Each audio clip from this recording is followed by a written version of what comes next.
Good morning, Murder Church. Get in here. Get the hell in, everybody. Thank everybody for hanging out. I appreciate it. Coming through on a Sunday morning. Returned on a Sunday morning. Let's get in here. We're going to continue with Phil Spector. This morning we're going to be starting off with forensic neuropathologist Dr. Jan Listema. See how long we're going to hang out with old Dr. Jan here. Please give it a like, give it a share on X, give it a share on the Discords. I'm sending it out. Thanks everyone for coming in. I appreciate it. Let's go.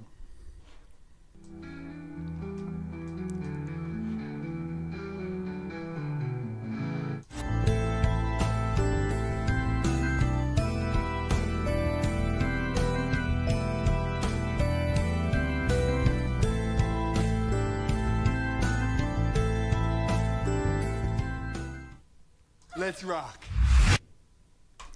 Good morning, Murder Church. Got the singing already going out in here. Already got the singing happening in the church. Let me also ring the bells. Let me go ahead and get the bells a rocking and a rolling after the Respect my house. that house, son. What are you doing? I'm telling you like it is, baby. Church bells are ringing. People are singing. Let me see if I can fix my color here just a little bit. Dim it just a little bit right there. A little something, a little boom, huh? Probably can't even tell. It's Sunday morning. We made it through the weekend. Last night I had a blast hanging out with Missy Mayhem. We were watching The House That Jack Built, which was a crazy movie I had never seen before. It was fucking wild as shit. I was not expecting it to be that fucking crazy, if I'm going to be honest about it. But yeah, it was still a very good movie. What we got hanging out this morning? Let's see if I got this set up right. Cheney coming through here. Carrie in the house. Jersey Jim coming through. CH in here. Hell yeah. Dave coming through. Appreciate it, guys. Motion to Scream. Disney Nerd. Got some fine folks coming through the door this morning saying what's up. I appreciate everybody. Of course, we have a wheel wide open that is working. Let me get this getting a little warm down here already. I just turned the heat on just a little bit because it was a little bit nippy. Because I used the AC all night. It was like 64 degrees down here. Or probably even worse. But now I'm starting to get a little bit warm. We'll turn that sumbitch off. But yeah, the wheel is still wide open, of course. We are 4 names away from a giveaway when we're going to be giving away some tattoos, some stickers, some magnets. Got some goodies, some cool Publicly Buzzed Murder Church trinkets to give away if we can make it there.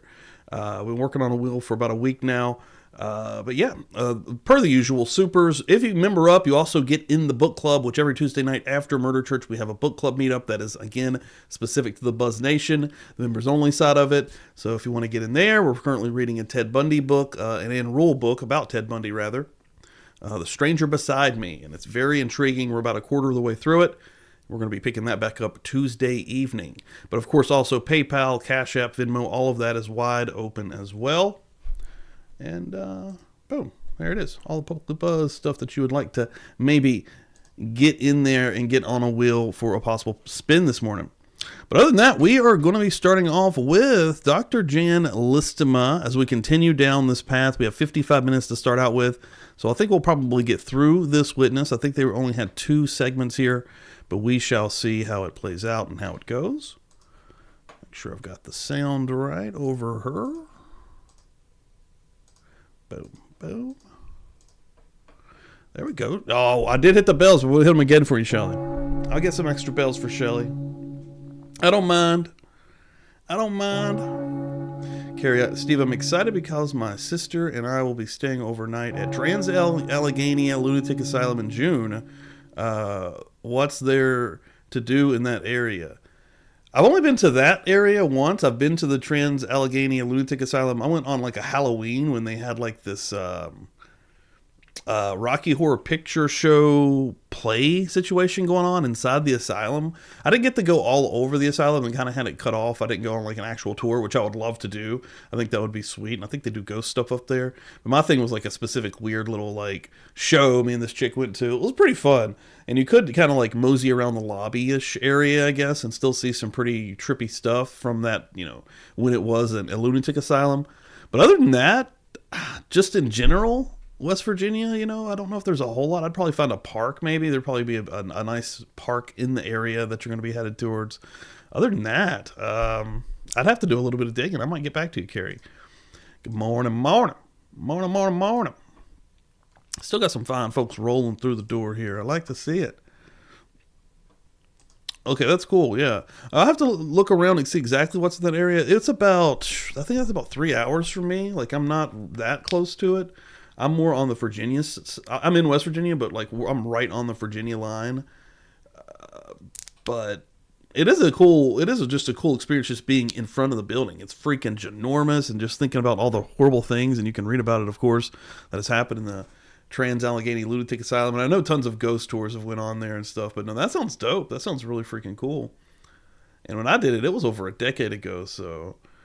but I'd like to go on like one of the actual legit tours and just kind of get a vibe of it and see how it goes. Maybe one day. Maybe one day soon. Maybe this summer.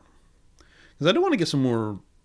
I don't know, they probably have strict rules about people using their own cameras and stuff, but... hell, it's still worth a freaking try. Still worth a try. Maybe get some of those meta glasses. Just sneak on up in there, huh? They won't even know what's going on. They won't know what hit them.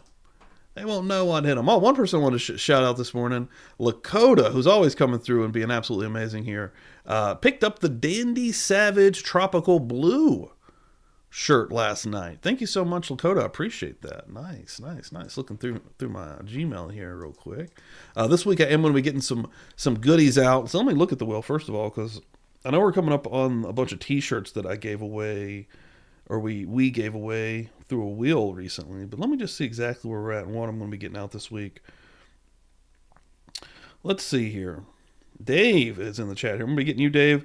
Catgro is actually next. I saw her pop in. I've got a keychain magnet combo sticker situation for her going on. Disney Nerd's got a shirt. Tiff's got a shirt. Dave Um's got a shirt.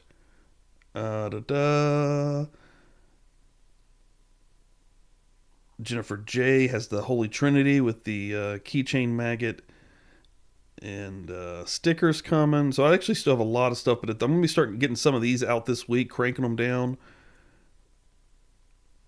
Get my list caught up here. Going back to my current working list.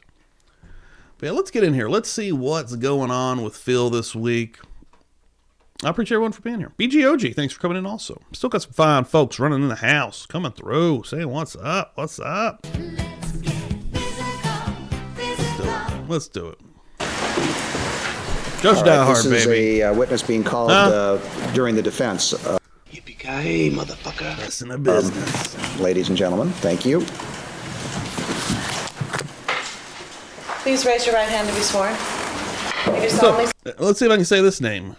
Teresia Lamaster. Welcome in here, Teresia. Am I butchering your name? Welcome in, welcome. Swear that the testimony you may give in the cause now pending before this court shall be the truth, the whole truth, and nothing but the truth, so help you God. I do. Thank you. Please be seated in the witness stand. Yeah, that's crazy. You're closer than me. Yeah, I'm on the exact opposite side of, like, West Virginia right into Virginia. Like, it takes me 5 minutes to get in Virginia. Please state and spell your first and last Now, name Waterfalls for are the cool. record. Jan Edward Leestma, Leestma.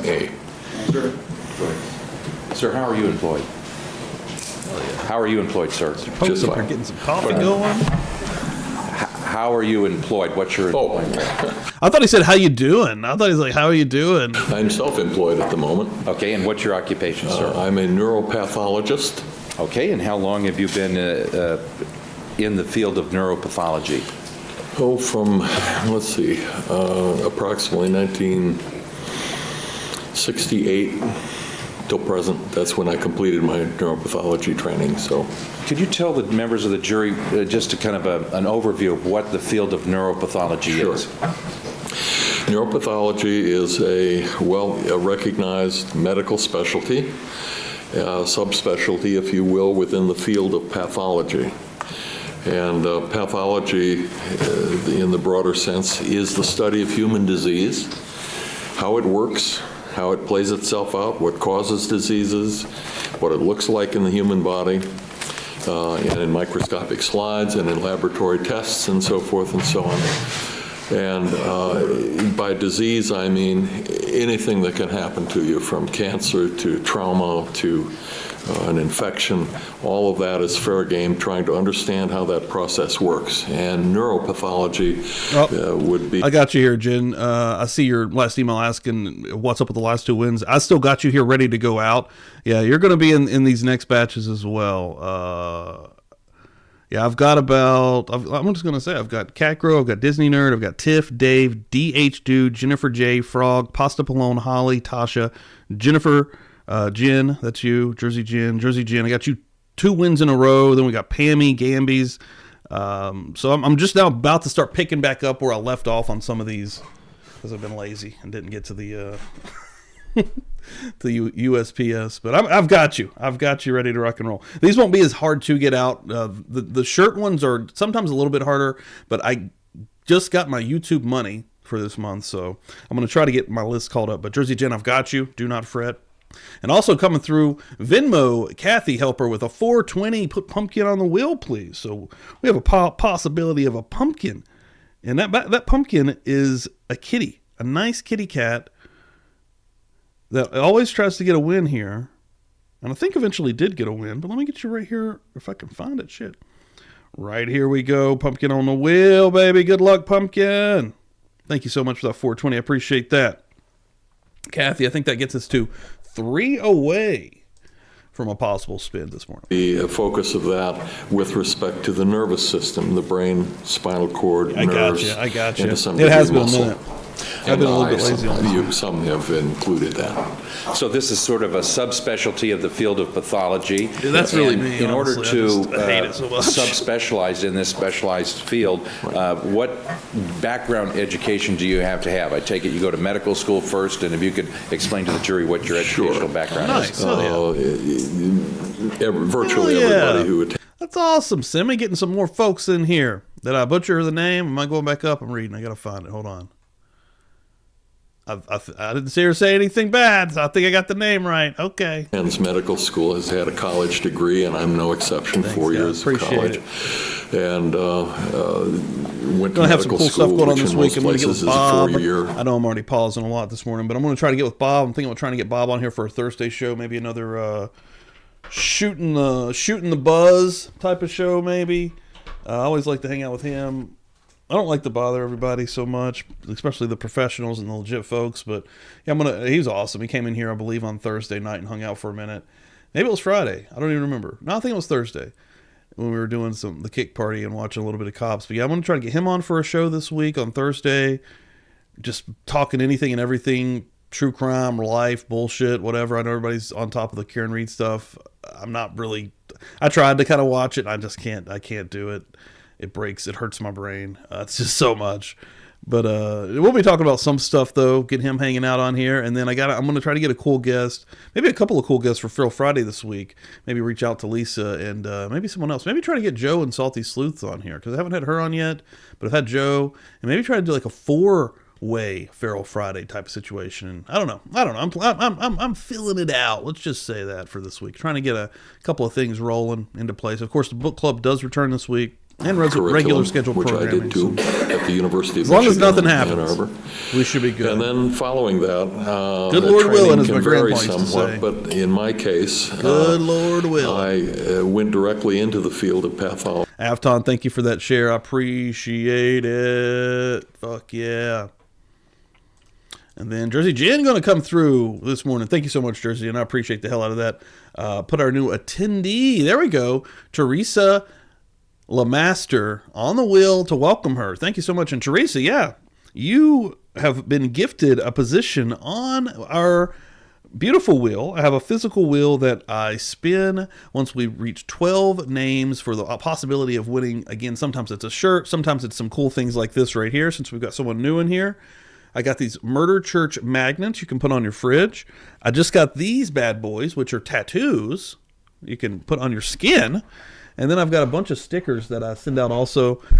Boom. Classic logo. I've got a Murder Church logo. And then I've got, you can see here in the chat, I have a emoji.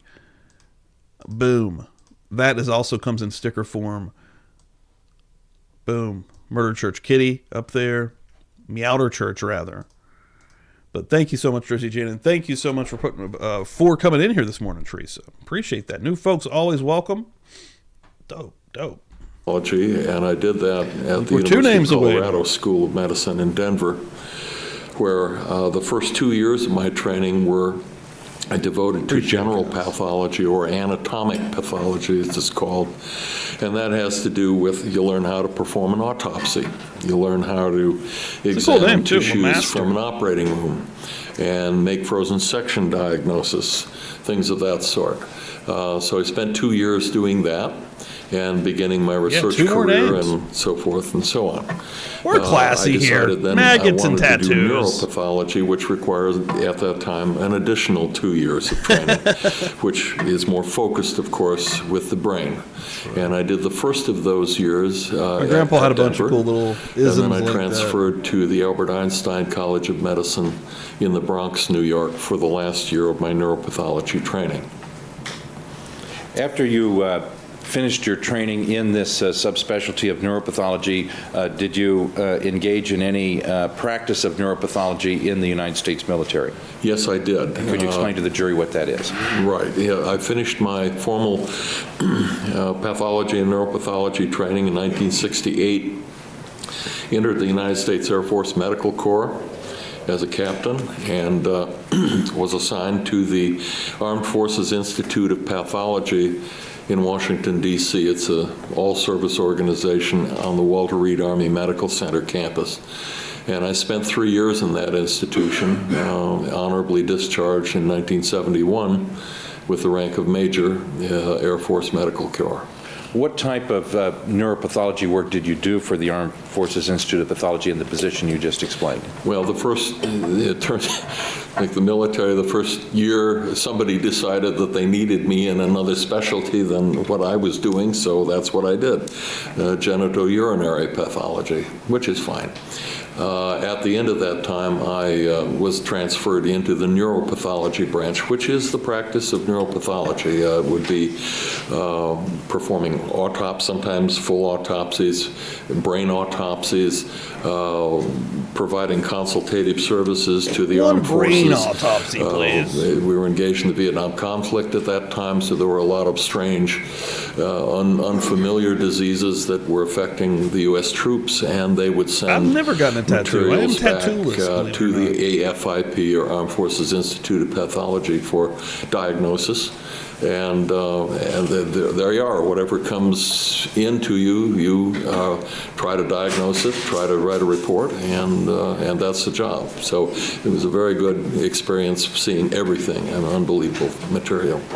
Okay, you mentioned in one of your answers, Dr. Lietzma, that you started to do research in certain areas. Have you continued to do that in your career? Sure. What areas of research have you focused on? Well, at the time, this would be in the middle 1960s, a tool that became very, very popular and very valuable was the electron microscope. So I learned how to drive that machine and use it for studies primarily of viral diseases of the nervous system, herpes simplex, for example, rabies, had some cases of those things, and then moved on, developing an interest in some processes that are probably involved in Alzheimer's disease, and I proceeded to then get some training and experience and work in some of that area, again applying the electron microscope and some other laboratory techniques to try to get some notions about what was going on there.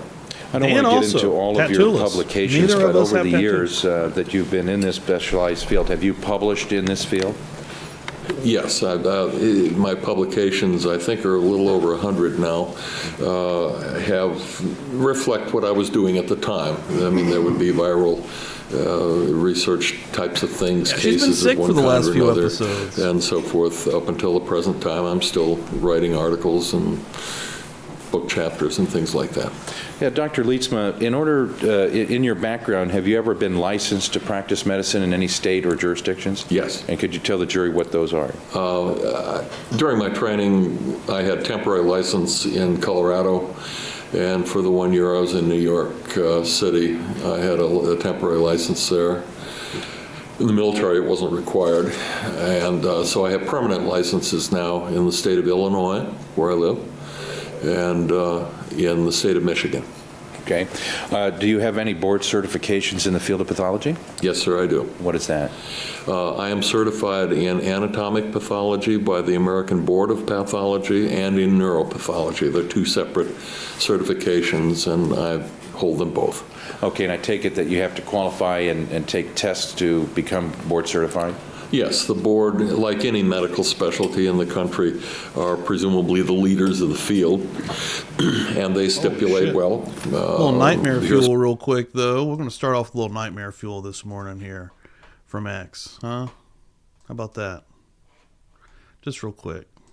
Just for a second.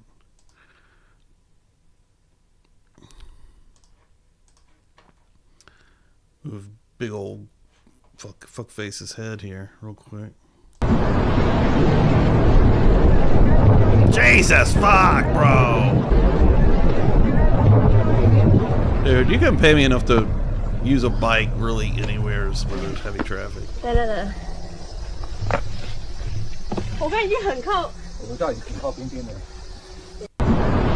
Destroyed that bike too, dude. Ah. I think, am I wrong there? No, the bike's alright. I thought the bike was folded up. I'm an idiot. Bike might be alright. Maybe. I don't know. Is she alright is the fucking question. Jesus, dude.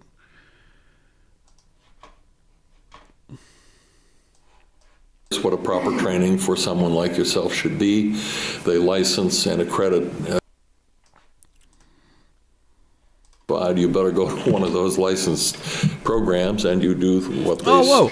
How perfect was this? Jersey Jen giving out amazing gifts this morning, and Teresa got another one. Now, this one is really cool and unique, so let me... And Bonnie Bailey, welcome in here. But this one's really cool and unique. Give me a second here. So here at Buzz Nation, we have something called the Book Club, the Buzz Nation Book Club, every Tuesday night. Teresa... You know, if that's something that's in your schedule. If not, there's a replay that all the past episodes also are in there to look at right now. There's a bunch of them. We read 2 chapters a week of The Stranger Beside Me, Ann Rule's book about Ted Bundy. She worked with him at a crisis call center in 1972. We're about 25% of the way through this book currently. But like I said, don't fret. I take detailed notes every week. I come on live. I read those detailed notes out. I talk to the chat. You know, we kind of go back and forth about some of the stuff that's going on within the book and Ted Bundy in general, and just it's fun. It's actually really interesting and getting me to read more. But you just got the opportunity to join us this week for free, thanks to Jersey Jen. And Jersey Jen, thank you very much. That gets you on another spot on the wheel, and we are now one away. And again, for anybody that is unfamiliar, there are no limits of how many times you can be on a wheel. So Jen, thank you so much. And like Jen, you have 2 spots on this wheel right now. You started this wheel out and you just now gave this one out, and of course you gave out your last spot to Teresa.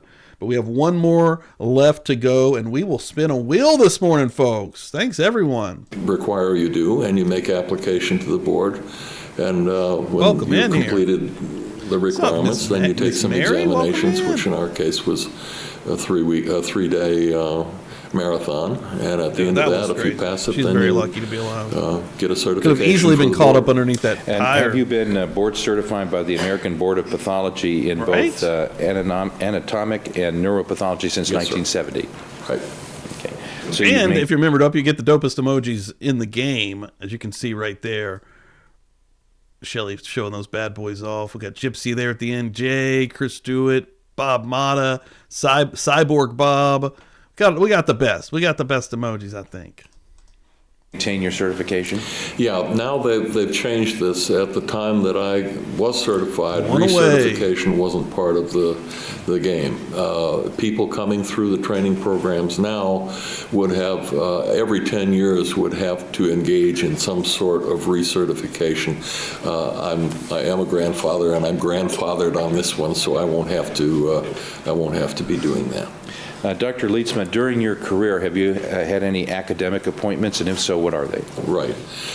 It began in Colorado. I was an instructor in the Department of Pathology there while I was a resident. And then the formal appointments, I had informal appointments, or at least temporary ones, when I was in Washington, D.C. at Georgetown and some of the other schools there and the military hospitals. I've had academic appointments when I took my first job, so to speak, at Northwestern University in Chicago, the medical school, and came in as an assistant professor and ultimately left that institution as a tenured associate professor. I then became a full professor at the University of Chicago. And when I left there, well, that's what I attained. And I had hospital privileges and so forth at all of the satellite institutions for these places. What are hospital privileges, if you could briefly explain that to a... Well, it means that I can, as a pathologist, I'm not admitting patients, I'm not treating patients or, seeing them on a day-to-day basis at all. I'm a consultant to the other doctors, but it enables me to have the credentials and the wherewithal to enter those institutions, sign reports, perform the work of what a pathologist would do in those institutions. And that's a formal process. I mean, you just don't walk in the door. They have to accredit you, make sure you know what you're doing and you're properly certified and all of that. Okay, and so you were a full professor at one point. Do you still teach, or are you retired from that? I'm at this point retired from hospital practice and self-employed as a consultant, but I still teach, still lecture. It's on somebody else's pleasure if they invite me to come and give a lecture to the medical students or whoever. I'd be happy to do that, and I do. I think I've seen this before. I'm going to keep jumping over and doing little side quests.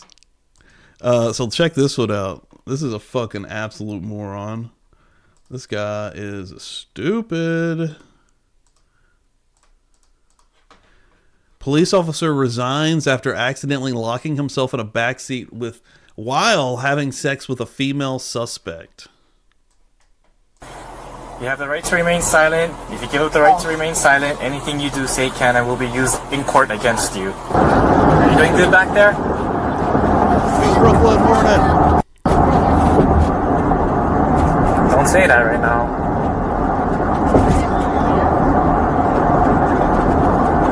No, I said don't say that right now because everything's being recorded right now.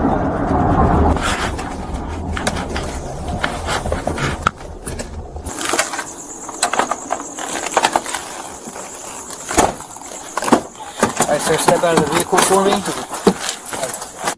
I can't get out of here. Okay. And then that's when she was able to sit up here, and then I told her you can stay there, blah blah blah. And then I was just like hunkered down like this on my side. Oh yeah, I was away from her as far as possible. Well, he gets locked in the back seat while he's trying to fuck a chick. You have the right.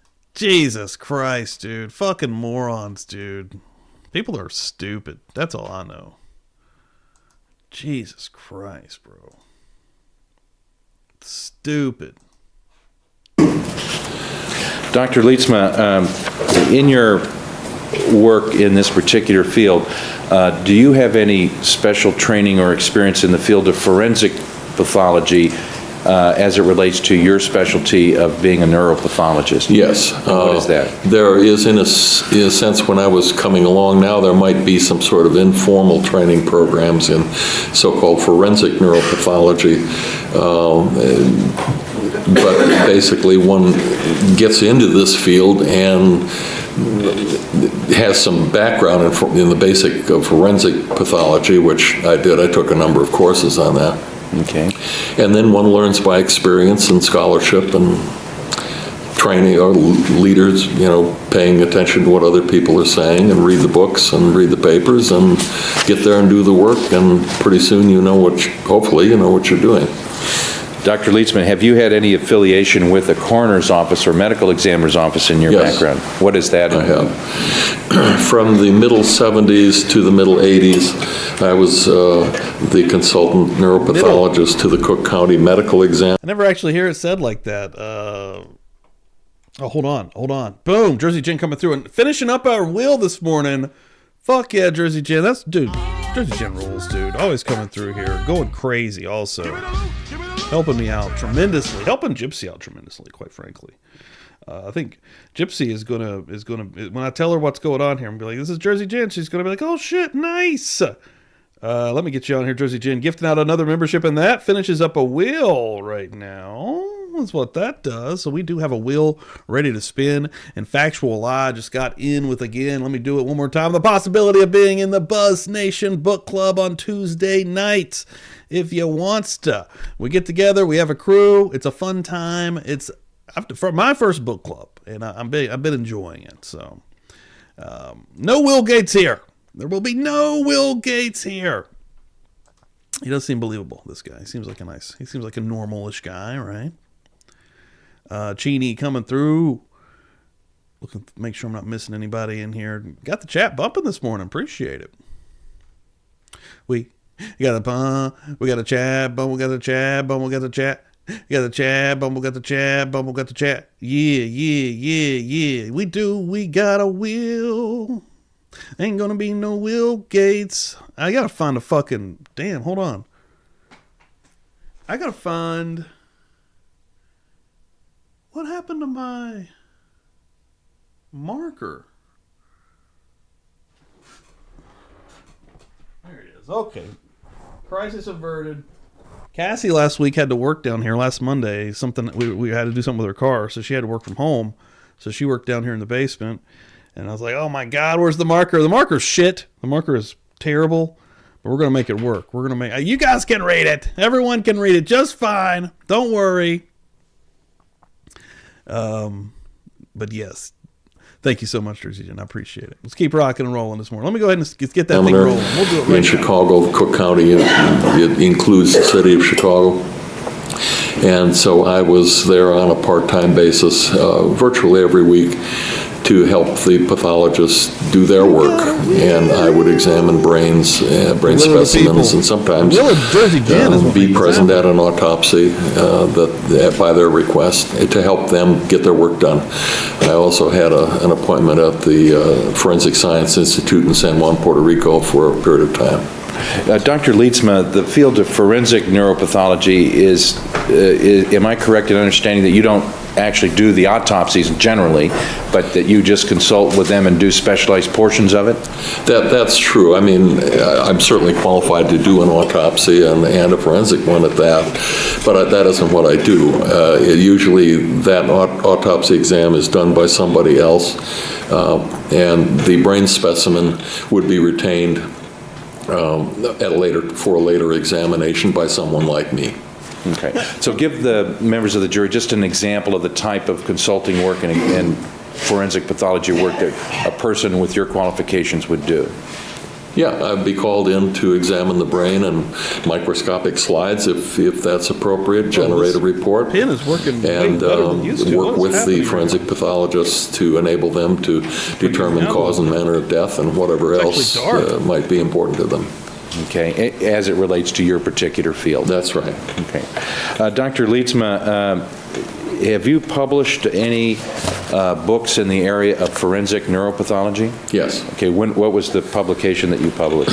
This was a book, about a 450-page work that was published in 1988 by Raven Press in New York, a medical book publisher, and the title was Forensic Neuropathology. And, so that book is now out of print, but I'm heavily engaged in rewriting that for a second edition, which I hope will be done in a few months. When that book was originally published, was it the only forensic neuropathology book that anybody had published at the time? Correct. And what type of circulation did the book get? Who was spin that interested wheel in that after book, if anyone? Clearly forensic pathologists would be, and a goodly number of them I really appreciate apparently purchased the book. Medical examiners or coroner's offices might well have it in their library. Medical school libraries made up a significant bulk of the sales worldwide, really. And then there would be a scattering of other people, attorneys, I suppose, and other folks who might have some interest in this field would buy that book. It wouldn't be a medical school textbook. I don't know why this one's working because so much better this is kind of arcane and off the side of normal medical education. Dr. Lietzma, you were asked to consult with the attorneys for Mr. Spector on certain neuropathology issues in this case. Is that correct? I was. And you were provided with some materials, including an autopsy report of a Dr. Lois Pena. Is that true? That's true. And then you looked through those records that he generated from his autopsy? Yes. And did you also, were you provided and did you review the photo documentation of the autopsy, what the pictures they take? Yes, those and some scene photographs, and quite a lot of them, but I was shown those things. Okay, and I want to ask you some questions about your consultation in this particular case. And what I would first like to do is ask you if it is correct in my understanding that this consultation related to the death of Lana Clarkson and what effect the damage to her spinal cord had. This was pretty much the focus of the issue, as I understand it, yes. Okay, Dr. Lietzma, in reviewing the materials that you reviewed, could you explain to the jury what damage to Ms. Clarkson's spinal cord occurred? In other words, if you could explain how that happened and what occurred. Shit. Kathy's going to start a new will here. She came through the Venmo machine. I appreciate that, Kathy. And she's starting us off with a fucking hefty $10 bill. She said, I love seeing your pics with Sweet Gypsy Girl. Thank you so much. I appreciate that. Yeah, and I saw her say there in the chat, what's going on with Gypsy? Gypsy's good. I just, literally everything that literally is taken up here financially goes to her because her fun, I haven't talked about it in really quite a long time, but Gypsy is on a very special diet. The only food she can eat is a hydrolyzed protein. And if anybody looks that up, it has to be the most expensive dog food known to man. I spend $600 a month on Gypsy's dog food alone. So if you ever hear me say that, it goes to Gypsy, that's what I mean. It all goes to her insane fund of food. But yeah, Gypsy's good to go, man. She's awesome. She had a horrible stomach issue a couple of years ago, and we had to take her to a specialist, which was at Virginia Tech, and luckily they figured out this food. She's on some medicines as well, but yeah, she's rocking and rolling. Kathy, thank you so much. I fucking appreciate the shit out of that, though. That goes really fucking far, though. I'm telling you like it is, baby. Give me the loot. Give me the loot. I love it. Always hanging and banging. Starting us out on a new one. Okay. Keep them rolling, man. Virtually at the moment of discharge of this pistol,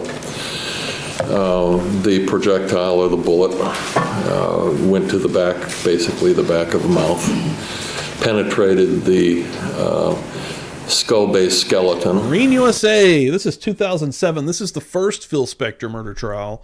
And welcome in here. Maine, USA. I think I said Marine. Maine, USA. And just about at the junction between where the spinal skeleton, the cervical vertebrae, articulate with the base of the skull. Pretty crazy. And passed essentially very close to the midline, right through. Hey, I always say this, it's meant to be. Like, the funds that I make through this channel and Wrestle Plunge, I mean, I don't go into any kind of deep religious thing on here. I say I'm agnostic. I don't know what I believe, but I do know this. In my life, I've always gotten what I needed. It happens, I'm not a rich person. I came up very hard. I came up very poor, but I have a very good job. I'm very fucking lucky to what I have in my life. And Gypsy, before she got sick, I didn't have this, right? I hadn't built this yet. We hadn't really started into the true crime sphere. I was dabbling, trying to figure some stuff out. As soon as this started to kick off and we started to make a little bit of money, it basically happened right with the Gypsy stuff. So I make enough to where it works for Gypsy. I do this, honest to God. I love everybody here, and we've built something beautiful. But yeah, the reason that I stuck to it for so long, and I've kind of fallen into what this is the coolest thing possible right now. Like Friday nights, I don't know. It's really blooming into what I want it to be. But dude, it all happened at the exact perfect right time for Gypsy to be able to exist on planet Earth. There's no other way to say it. There is no other way to say it. It's crazy to me. It's crazy. The junction between the medulla, which is the lowest part of the brainstem, and the upper cervical spinal cord. So it, in a sense, severed that and destroyed tissue there for probably an inch, as I could discern from the pictures. I believe then this, dude. proceeded onward I really do. to shatter the back of the there's no other the skull. explanation for And how it then lived. the projectile came to rest There's under no the other under the explanation. scalp skin. There was some fragmentation, but basically it's a pretty much of a straight trajectory from the back of the mouth.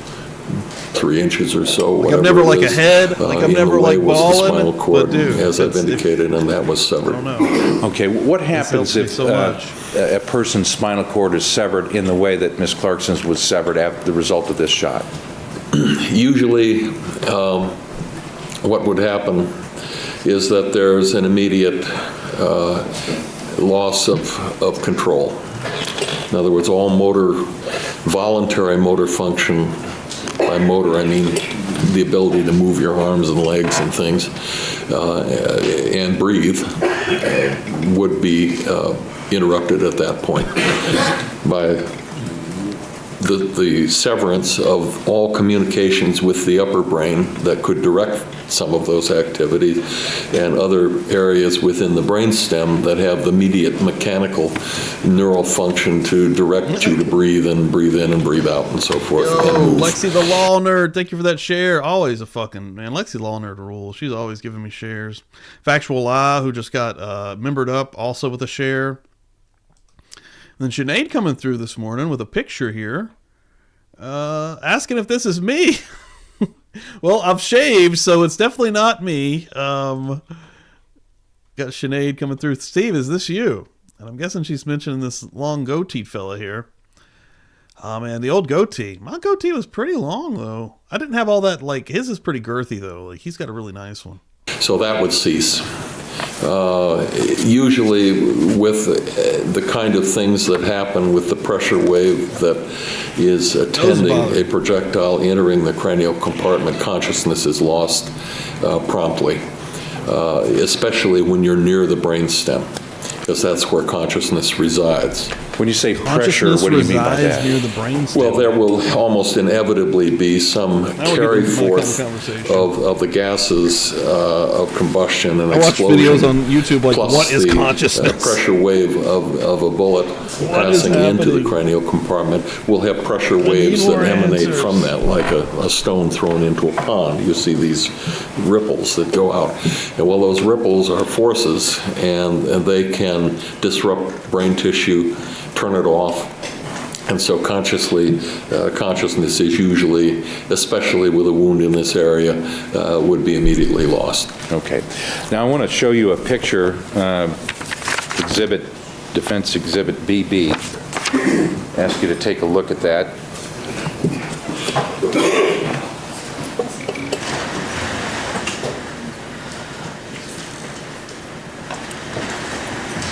There you go. You see this picture, Defense Exhibit BB, Dr. Lietzma? I've seen this before, yes. Okay, and this is one of the many pictures that you reviewed before Correct. testifying? Correct. You see the position that Ms. Clarkson is in at the time. Is it your understanding that this was the position that she was found in after law enforcement arrived? That's my understanding, maybe with some minor position, but it's going my over here. understanding the body was not moved. Okay. And you Dr. know. Lietzma, is there any way to tell, based upon the nature of her injury to the spinal cord, whether or not there could have been any movement between the time she was shot and the time that she was found in this particular About a position? year then. Yes, it is possible. And, Yeah, I and dabbled how in is the that first possible version given the nature of this Karen Reed, particular but I didn't injury? touch it this time. Well, what we have to do is we cannot, in a sense, look at the facts that surround this particular person. We have to really step back a few spaces and go to the physiology and the anatomy of what has happened here and what that could mean. It's clear from the position of this body that the legs are extended out. And there's a question of how the body got in that position. And this is what I'm prepared to address. Okay, and how does it get into this position after the shot is fired? Assuming for the moment that the victim was sitting in the chair in roughly the position that I am, standard knees bent and feet on the floor and so forth and so on. This then, reaching a position like this, of course, could be simply gravity and relaxation and so forth. But there's another possibility. Okay.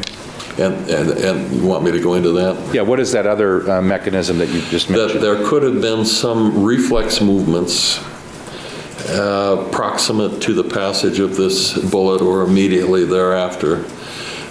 Something called decerebrate, C-E-R-E-B-R-A-T-E, posturing, or rigidity.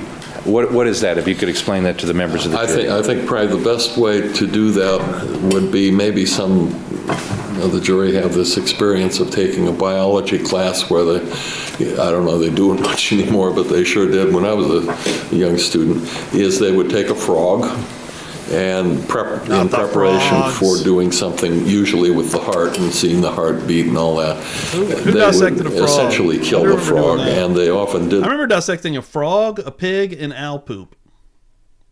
Anyone else remember those specifically?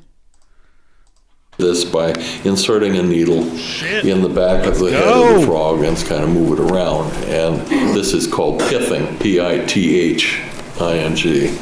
I don't know where that word came from, but that's the name that they did it.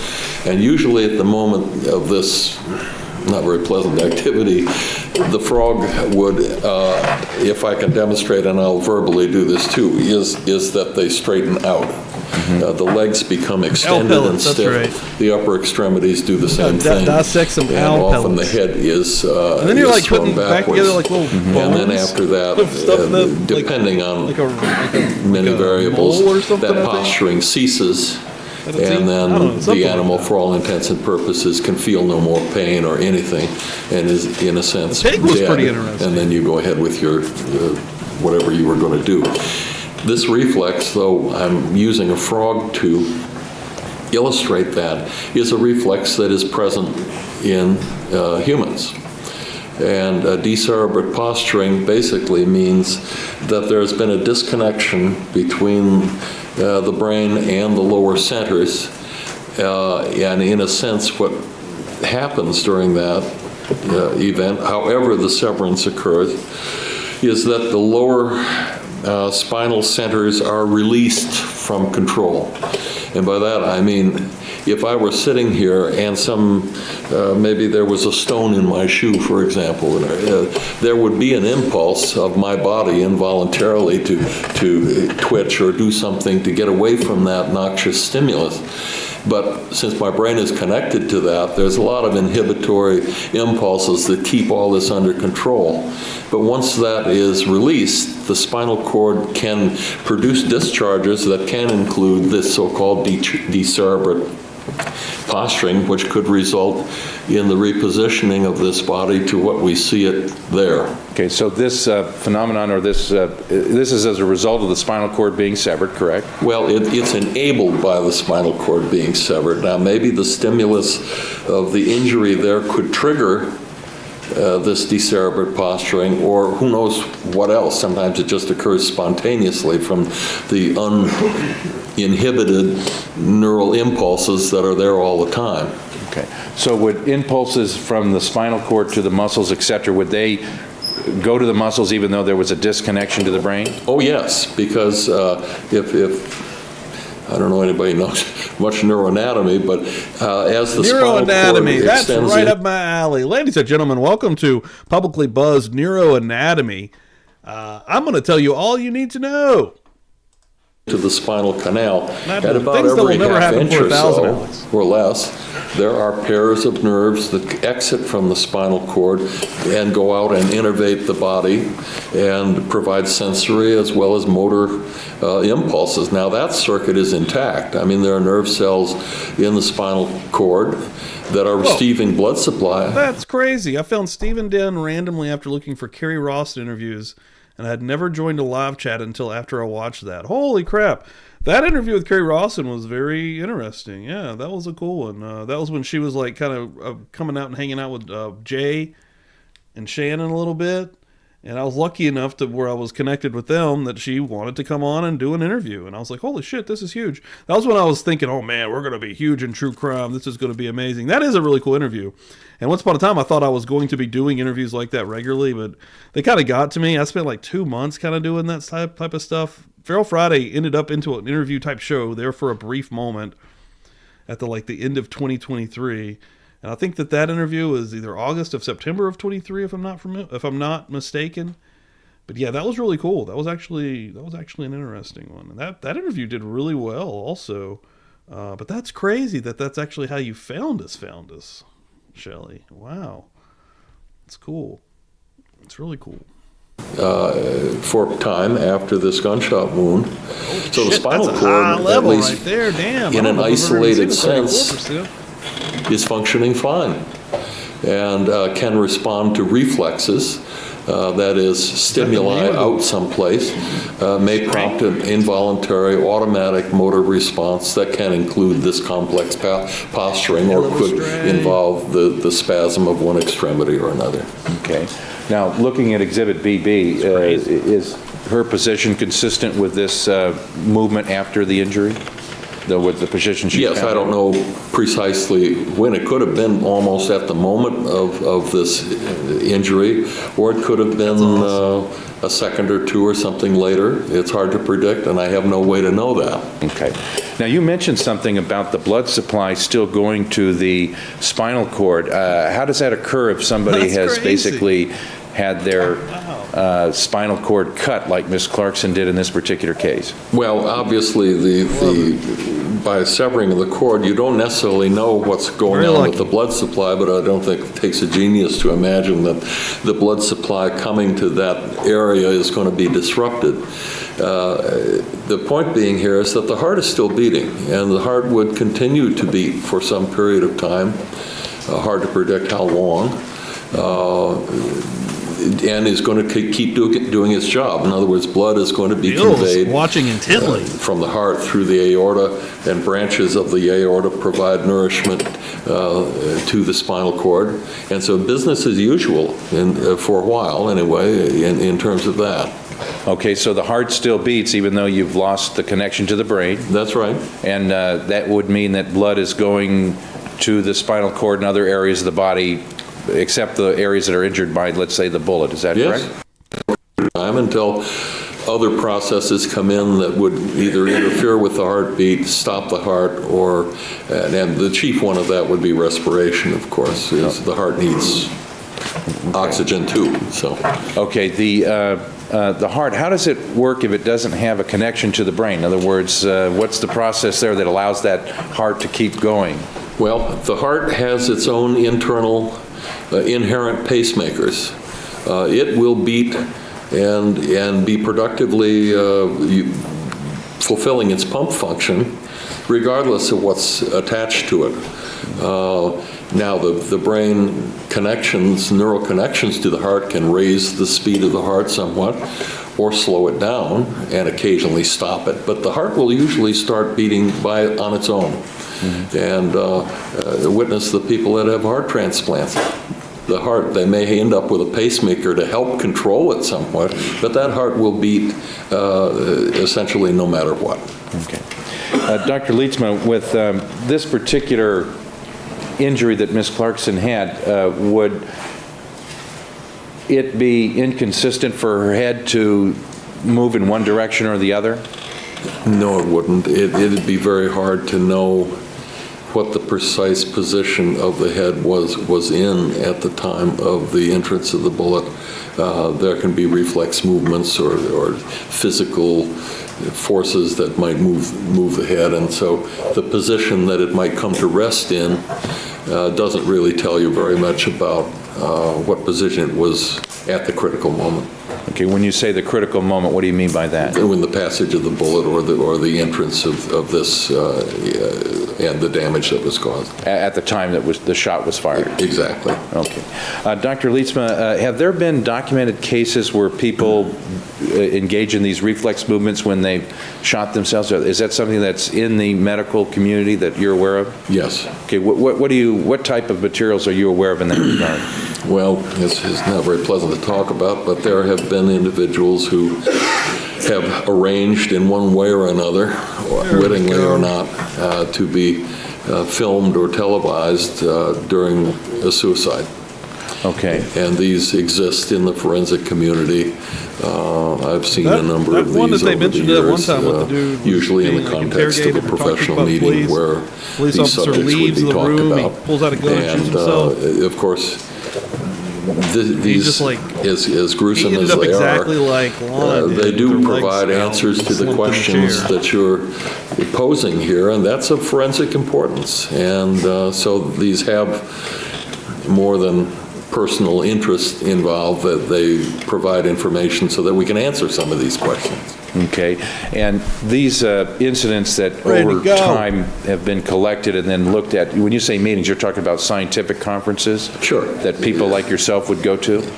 Right. I mean, there would be, the interested parties might be wound ballistic folks, biomechanical people, forensic pathologists certainly, maybe a few neuropathologists here and there. But the point is, how does this work? What happens? What can we learn about these tragic events? Okay, so these documented cases, we'll use that term for referring to them, that have been collected and presented to professionals like yourself. What have you as a professional learned from them over the years?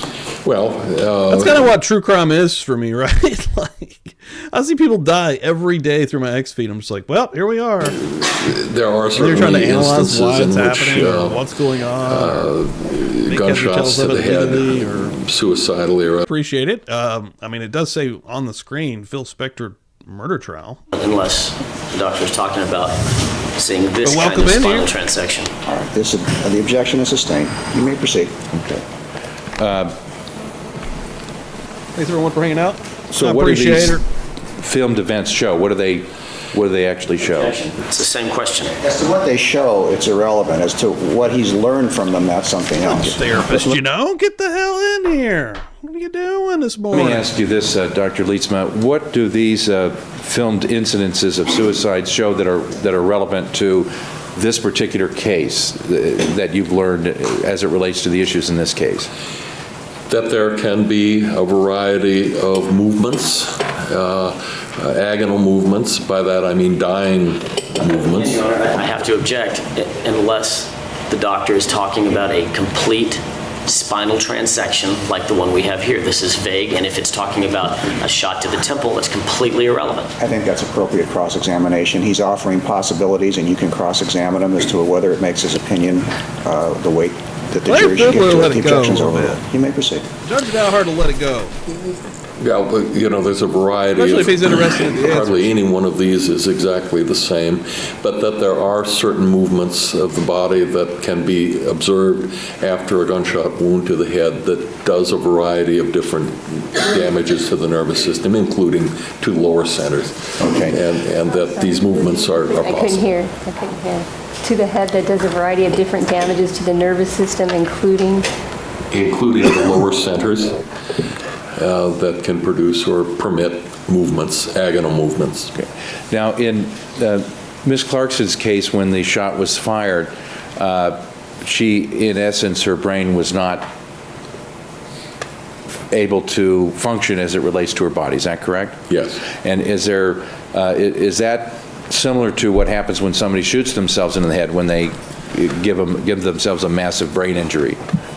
To a large degree, yes. You've, in a sense, disconnected the brain from the rest of the nervous system, and what you see is kind of what's left over.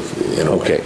So basically, there's no volitional movement when the spinal cord is transected, when the brain's not working, correct? Correct. And everything else is, all of these movements are just reflexive that occur as it relates to the spinal cord and the nerves and so forth that are still functioning, correct, for a period That's of time? right. There's no volitional, conscious, whatever words you wish to use to describe that. It's an automatic reflex. Whatever movements there are of that character. Okay. And is it, in looking at Ms. Clarkson's case, is there any way to say exactly what happened in this particular case, since we don't have record of it? No, we can only go back to the anatomy, the physiology, and experience in other circumstances to say these things are possible. Okay. Now, when you saw the picture of Miss Clarkson in the chair, do you see how she's sort of slumping in the chair? What process is going on there when you see this relaxation process occurring? Well, as I've indicated, there could be this reflex, which is an extension of the legs and arms and arching of the back, which if you're seated as I am in this chair, could get you into a position like that. Okay, then what happens after that? Well, then the body comes to rest, usually having no more significant movements like that. There might be some twitching or something, but that's about it. Things become static. That doesn't mean there couldn't be other reflexes of a more subtle character that are operating. You know, we had a crazy Napoleon complex. Okay. All right, so eventually then the body just comes to rest in the position after this reflexive movement, correct? Yes. Okay, now let's talk about those other movements, the subtle movements that you talked about. I take it that if the spinal cord was cut, such as the injury that was suffered by Miss Clarkson from the shot, any volitional breathing or bringing in air or pushing out air was not going to happen, is that correct? That's over. That's done. That cannot happen. Okay, and why is that? If you could explain sort of the physiology with breathing, similar to what you did with movement. Basically, the mechanism that our bodies have for breathing is, to a large degree, run by groups of nerve cells in the brainstem, that is, in the pons, rocking the skullet, midbrain, happy as hell, and upper cervical cord. I mean, look at that fucking guy. Also, you know, for anybody that doesn't know, I've got an at all times live shot of Phil right here. Live shot of Phil Spector, the Ghoul, for anybody that needs a quick glance into the depths of hell. It is right there for you. Now, true, we can influence that by our own volition. You say, hold your breath. You can. Breathe in, breathe out. You can do that. But we don't have to think about those things. There are signals that come from our body that say you need more air, and we don't have to think about it. It just happens. The brainstem responds to do that. Now, when you, I should say, Phil Spector also will fart hearts and thumbs to remind you to hit the thumb. Elements of respiration, the chief one is your diaphragm, which is the muscular dome-shaped structure between your thorax and abdomen inside your body. That is the main muscle and action that produces inspiration.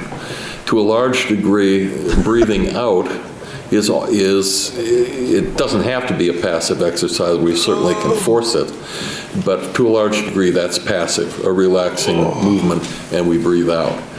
The diaphragm is controlled by motor neurons in the high cervical spinal cord from the third through the fifth cervical segment, primarily the fourth. And that's where the nerve cells are that give rise to a nerve called the phrenic nerve, P-H-R-E-N-I-C, that goes down and innervates the diaphragm. With an injury such as happened in this particular case, that function would be lost. Immediately? Yes. Okay. And so because the connection basically is severed, correct? That's right. Okay. Now you use the word inspiration. What do you mean by that? That means breathing in. Okay. And is there a word for when you breathe out? Expiration. Okay. Inspiration, expiration. Okay. And would it be correct, Dr. Lietzma, that as far as the normal breathing process, that once an injury like Miss Clarkson's suffered here in this case, that the normal breathing would cease immediately? That's right. That would cease. Okay, and does that mean that there could be no inspiration or expiration of air in and out of her lungs? No. Okay, so that could still go on, and explain to the jury how that goes on, even though this connection's been broken. Well, it's not going to be like what we normally would think of as breathing, you know, a nice breath and expiring and so forth and so on. What could be possible, because there are other muscles that are involved in both breathing in and to a greater degree breathing out. And these would be the muscles that exist between our ribs, the so-called intercostal muscles. There are sets of these. The so-called external intercostals have a certain arrangement that enables them to lift and elevate the rib cage in response to impulses from the spinal cord. So therefore, the spinal cord is intact. These nerves are intact. The control is gone, but they can respond to a stimulus or whatever to trigger a small amount, and exactly, I don't know how much, but some degree of inspiration or breathing in. When it comes to breathing out, there's an internal set of intercostal muscles that go a different direction that can contract and squeeze the chest, forcing air out. We mustn't also forget about our abdominal muscles, our abs, if you will, which are also connected to the spinal cord. And if they contract, along with the internal intercostal muscles, the force that could be delivered to breathe out is probably much greater than it is to breathe in. So those things are possible. And so all the wiring is still connected for those muscles to still function the way you just described. Correct. And in this particular case, did you look at the autopsy findings as to the lungs and whether or not there was blood in the lungs and things of that nature? I did. And was there some blood that was seen in the lungs? Yes, there was blood found in the main air passages, and then when microscopic slides came back, there were red blood cells in the air sacs or alveoli. That's where the gas transfer occurs, way out in the lungs. Mr. Jackson refers to those as the grapes, and he has a little diagram of that. Right. That's where the end part of the lungs? That's right. Okay, and can that blood get there without some type of inhalation or exhalation? Probably not. I think you could certainly fill the airway in the major bronchial passages with blood or other fluid, and it might or might not be able to actually reach the air sacs. I think the general view is that that's pretty hard to do without some inspiratory or breathing in effort, whatever it may be. Okay. Does that suggest to you that in Lana Clarkson's case there was some inspiration, expiration events going on? Yeah, it does. And that would be after the shot was fired? Yes. Okay. And is there when something gets into your airway, blood or whatever, does that have any type of effect on the airway? Yes, it does. What type of an effect does that have? Well, we know from ourselves that if you are swallowing something, you get it down, quote, the wrong throat. More, the reaction is instantaneous. You can't help yourself. You cough. Now, how much of that is mediated by levels that are below your brainstem, so to speak, I don't know, because we do have brainstem function that causes you to gag and cough and so forth and so on. But the passage of materials that aren't supposed to be there into the bronchial tree incites a sensory impulse there. And that impulse will be transmitted to the spinal cord locally. Even though there's a disconnection, it won't go to the brain. Right. This is a local circuit. Okay. And it could trigger a motor response, which would be protective. You don't try to get it out of there. I mean, this is a basic animal kind of response. How forceful or efficient it would be, I don't know. Okay. In looking at the circumstances of this particular case, could there have been, following Ms. Clarkson's spinal cord injury from this gunshot, involuntary... Yeah, we've been on this for a year now. We're trucking through it in order. It's gotten some pretty graphic images. Impulsive actions caused by these nerves firing? Yes. Okay. Thanks, and Adam. could she have... Hope you have a good day, too. Murder churching it. Expelled air from her lungs as a result of that? Well, it'd be yes. The answer is yes. That blows too.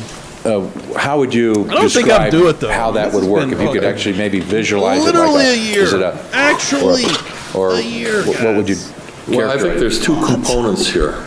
Okay. One of them is with the gases and the pressure that come from the explosion of the cartridge and entering of that material We're only on into the season oral 4 of Murder cavity. Church. And Murder Church is like 2 years old. There's a lot of pressure there, and it will distend Yeah, it is. the cheeks and face, and gas has got to go somewhere. And if there's any place where gas can go and be compressed to an area of lesser pressure, it's going to go there through the nasal cavity, to the esophagus, to the air passages to the lungs. So they're most likely for an instant is high pressure, let me just say air. It's gases in the product of combustion and air also, but there's gas that is there. And gas could most likely enter the lungs as well and distend the lungs. So when the pressure is off after the milliseconds later or whatever after this bullet is finished, that's got to go somewhere. So there is a blowback, in a sense, of gases that are in various places, and the most logical place for that to go is out the mouth. So that to a large degree, I would say, is passive and would result in just simply elastic compression or release of the chest and so forth. The second component could have a reflex part to it, which involves triggering all of these remaining chest muscle reactions as well as the abdomen, which could react in kind of almost like a vomiting sort of reflex. It's not the same, but or a coughing kind of situation where there is a forceful additional expulsion of air, gas, and whatever might be in it out of the mouth. Probably that's a one-time event. So this is secondary to the initial explosion. Right. Coming out, this would be secondary as a result of the connection. Yeah, we're over half. I would say that. I think there's 230 some videos, and we're on like 184. So we're moving. I mean, I hope to have it over by summer. Maybe by fall we'll be going into something to these muscles and so forth. Exactly. Whether it's exactly congruent in time or separated a little tiny bit, I don't know. Okay, and could this occur for a number of seconds afterwards? I don't know that it would be a number of seconds. I wish. I would say it's on Court TV's. This is on their literal site. They don't have that option, sadly, with their player, because that would be this would be a 1-2 type situation if there were any difference between the time events. Something like that could happen later. I mean, the muscles are there. They could potentially spasm and do this a second time or something. I don't know. There's no way I can know. You can't predict it in this. I'm going to run use the bathroom, guys. This has 7 minutes left on this video. After that, we have a wheel that we're going to be spinning, giving away some goodies here this morning. Thanks, everyone, for coming in, being so supportive. I really appreciate it. But yeah, let's keep rolling. I'll be right back, though. I do have to pee. I've been drinking water. Particular case, is that correct? No. But the muscles have that capability. Is that true? Right. Taking it on my phone. I'm still listening. Do you use the word shuddering or some other type of word to describe this? Well, there could be, following this initial catastrophic event, there could be some, because there's irritation, undoubtedly, in the bronchial tree. There could be some kind of stuttering or shuddering, or there's lots of words that you could, panting, or some kind of respiratory effort that could include a little bit of inspiration and expiration. It could be kind of like an accordion where they want to make a bunch of fast notes, but they don't expand the accordion very much. Okay. I would characterize the probability of that is like that. Okay. Explaining it like an accordion going in and out real quick. Is that basically what you're saying, Doctor? Yeah, or certainly not big movements, but it could be a twitching, fluttering, shuddering type of movement, which may or may not last very long, and then would pass away. Eventually, there'd be total death and all cessation, correct? Yes. Now, Dr. Leetsma, would that type of shuddering, could that account for this blood getting into these air sacs that were actually seen in this particular case? It certainly could. I mean, given the fact that it's very likely that there has to be some sort of inspiratory breathing in effort, however unconscious, some negative pressure someplace to allow this material to be pulled deeper into the lungs, I think it's inescapable. I can think of no really rational, better explanation for it. Okay, and so the blood got there some way, and the blood got there because there had to be some inhalation-type movement to get the blood to these air sacs, correct? That's my opinion, yeah. And if it got there, then it had to leave also, is that true? That's true, and in terms of the expiratory effort, that's a little easier anatomically and physiologically to put together, so to speak, to understand. Okay, and when the expiration part of that equation occurs, it has to be either the mouth or the nose, is that correct? Yep. Okay, and if there was blood in the mouth or the nose, then that blood could get expirated out also, is that correct? Especially if in the first or second, if there were two major twitches, I guess, or spasms, yeah. And then, of course, you still have the exodus of the gas by pressure passive movements or phenomena that can carry material out, too. Mm-hmm. Okay. Very good, Doctor. If I could just have a minute here.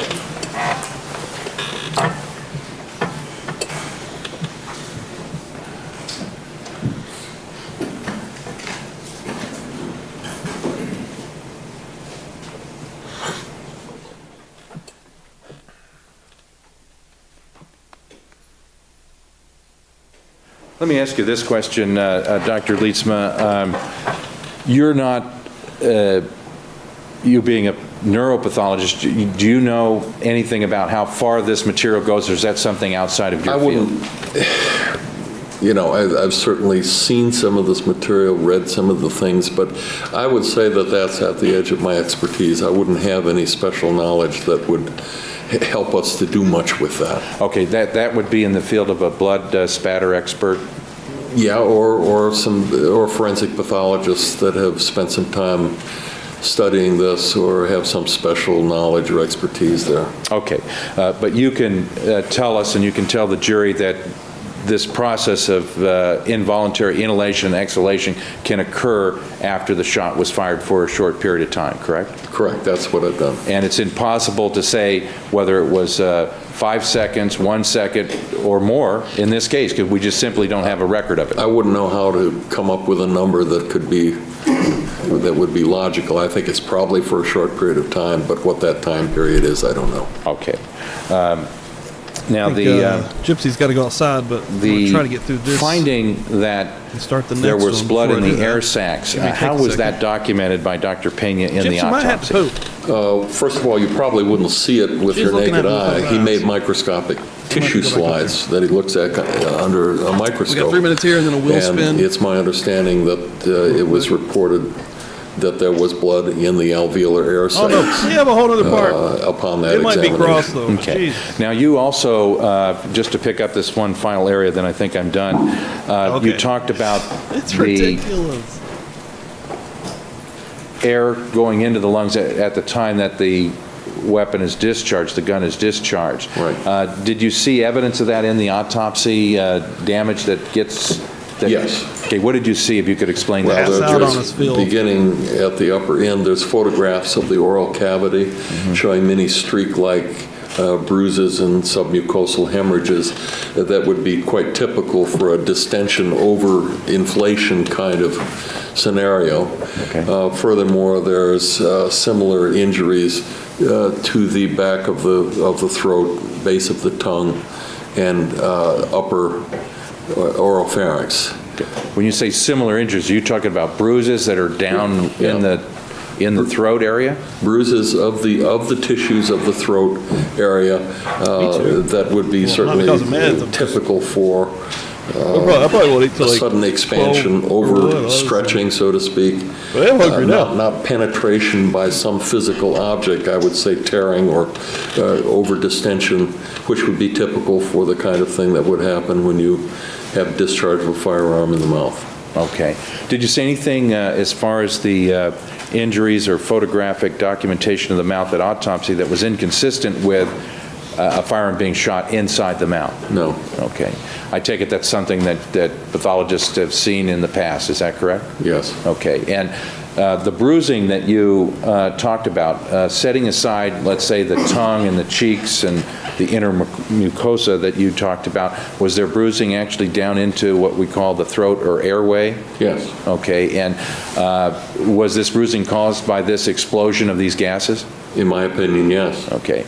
Is there anything else to account for all this bruising down in the throat and the airway other than the gases?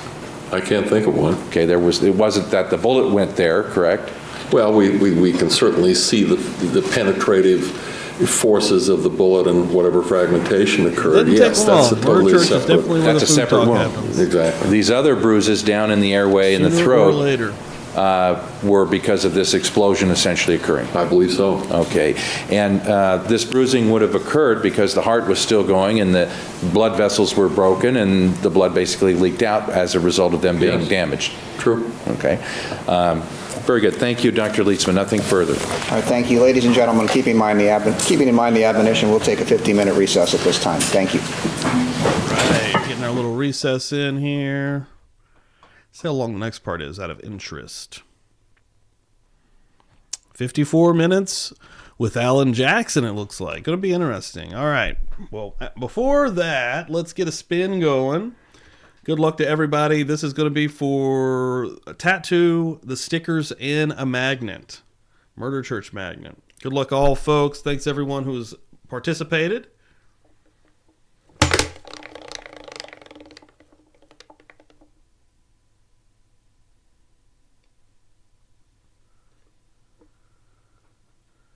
Jennifer April is the winner, ladies and gentlemen. Jennifer April is the winner this time.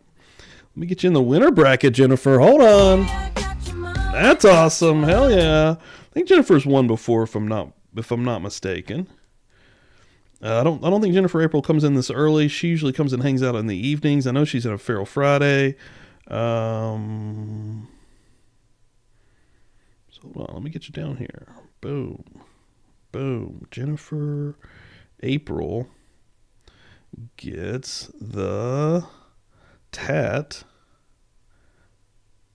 maggot, and stickers. Congratulations, Jennifer April, who's always coming through and being kind as well. Thank you all, folks, man. Everyone that's coming through for the Buzz Nation is a part of the Buzz Nation. You guys know I appreciate the fuck out of it. Couldn't do it without you, quite frankly. So thanks, everyone. Really appreciate it. We're going to keep rocking and rolling here. I'm going to go let Gypsy out. I think she's got to go and do a number 2. And yeah, I'll be right back. We're going to keep rolling. Have some fun with Alan Jackson here as he gets in on Dr. Jan Listema. All parties, jurors, alternates, and the witness are present as heretofore. Mr. Jackson. Thank you, Your Honor. Dr. Leitzman, good morning. Good morning. I don't expect to be real long with you. I'd like to, first of all, ask you a couple of questions about when you were contacted by the defense and by whom. Well, let me see. Probably about, I would think about 10 days ago, maybe 2 weeks.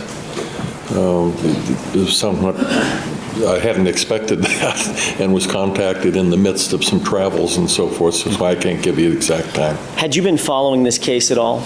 No, essentially, I mean, I'm aware that the case existed, and frankly, 2 weeks ago, if you'd asked me what the situation would be, I'd say I don't know whether the trial is over or whatever. Did one of the defense other experts contact you, or was it one of the lawyers directly? I've had contact with one other, I presume will be called Dr. Bodden. Okay. That's Dr. Michael Bodden? Yes. Okay. Oh, yes, and I have to say, I did have a conversation with Dr. Werner Spitz, too. And that was after Dr. Spitz's testimony in this case?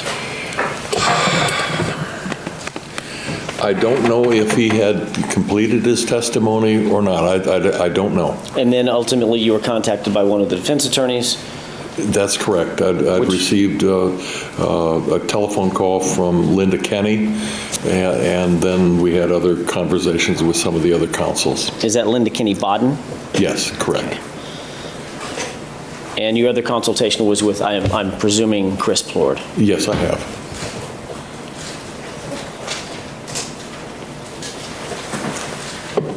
How many conversations would you estimate you've had either with Ms. Kinney Bodden or Mr. Plord in total? There were a bunch of emails. Do you have any of those emails? Well, let's see, until I got here, I hadn't seen any of these people in person. Okay. Had telephone calls and emails. Was there any, on that question, was there any discussion about your potential testimony in any of the emails that you received? Oh, I'm sure. I mean, they said, well, we may need to call you at this time, and I said, well, I'm not available, or I'm traveling, or doing something. I'm doing the mechanical kind of business. Right. Was there any, I guess what I'm asking is, I don't care about travel arrangements necessarily. Yeah. That's none of my business. I'm just curious as to whether or not there was any discussion about your potential testimony. We might need you to testify to this fact. These facts were brought up in court. No. We're either not satisfied or we're satisfied. We want to bolster it, et cetera. I think the emails were purely, business arrangements and, by travel and scheduling and so forth. And we did have some more conversations by telephone that got into the elements of the case, because obviously I had some questions about, well, what's available, what have you got, what are the issues here, and so forth. So Did you make any notes about any of those conversations, Dr. Litzman? There was no notes at all, one way or another, jotting down notes to yourself about, look, if these issues are going to be addressed by Mr. Plord, or we're going to bring this up in direct examination, or you can expect this in cross-examination? No. Okay. Are you aware of when the prosecution was notified about the defense's intention to call you? I'm sorry, I missed that question. I'm sorry, what was the question again? Whether or not Dr. Litzma is aware of when we were contacted and told that he was going to be a witness in this case? I don't think it's relevant that he know that. If it becomes a fact that's necessary, we could do it some other way. I'll ask a different question. All right. When was the first time that you and I ever had an opportunity to visit? Were you and I talking on the telephone yesterday? It was yesterday afternoon at 3 o'clock. That was me. I'm Alan Jackson. I guess I should have introduced myself. All right, yesterday at 3 o'clock was the first time you and I ever had a conversation about your potential testimony. That's correct. But you had certain conversations with Mr. Plord and Ms. Kinney Bodden previous to that conversation. Sure, and Mr. Plord was in the room when you and I talked yesterday. He was, yes. Mr. Jackson? I realized I did it. As soon as I said it, I was stepping on your words, and I know I was about to get slapped for it. So Just slow down a little bit, thank you. Sorry. I was trying to sneak through that point and see if I could slow down myself. All right. There was one thing that I wanted to clear up before we actually get to the content of the 2 or 3 points, and there's just 2 or 3 points that I want to raise with you, Dr. Litzma.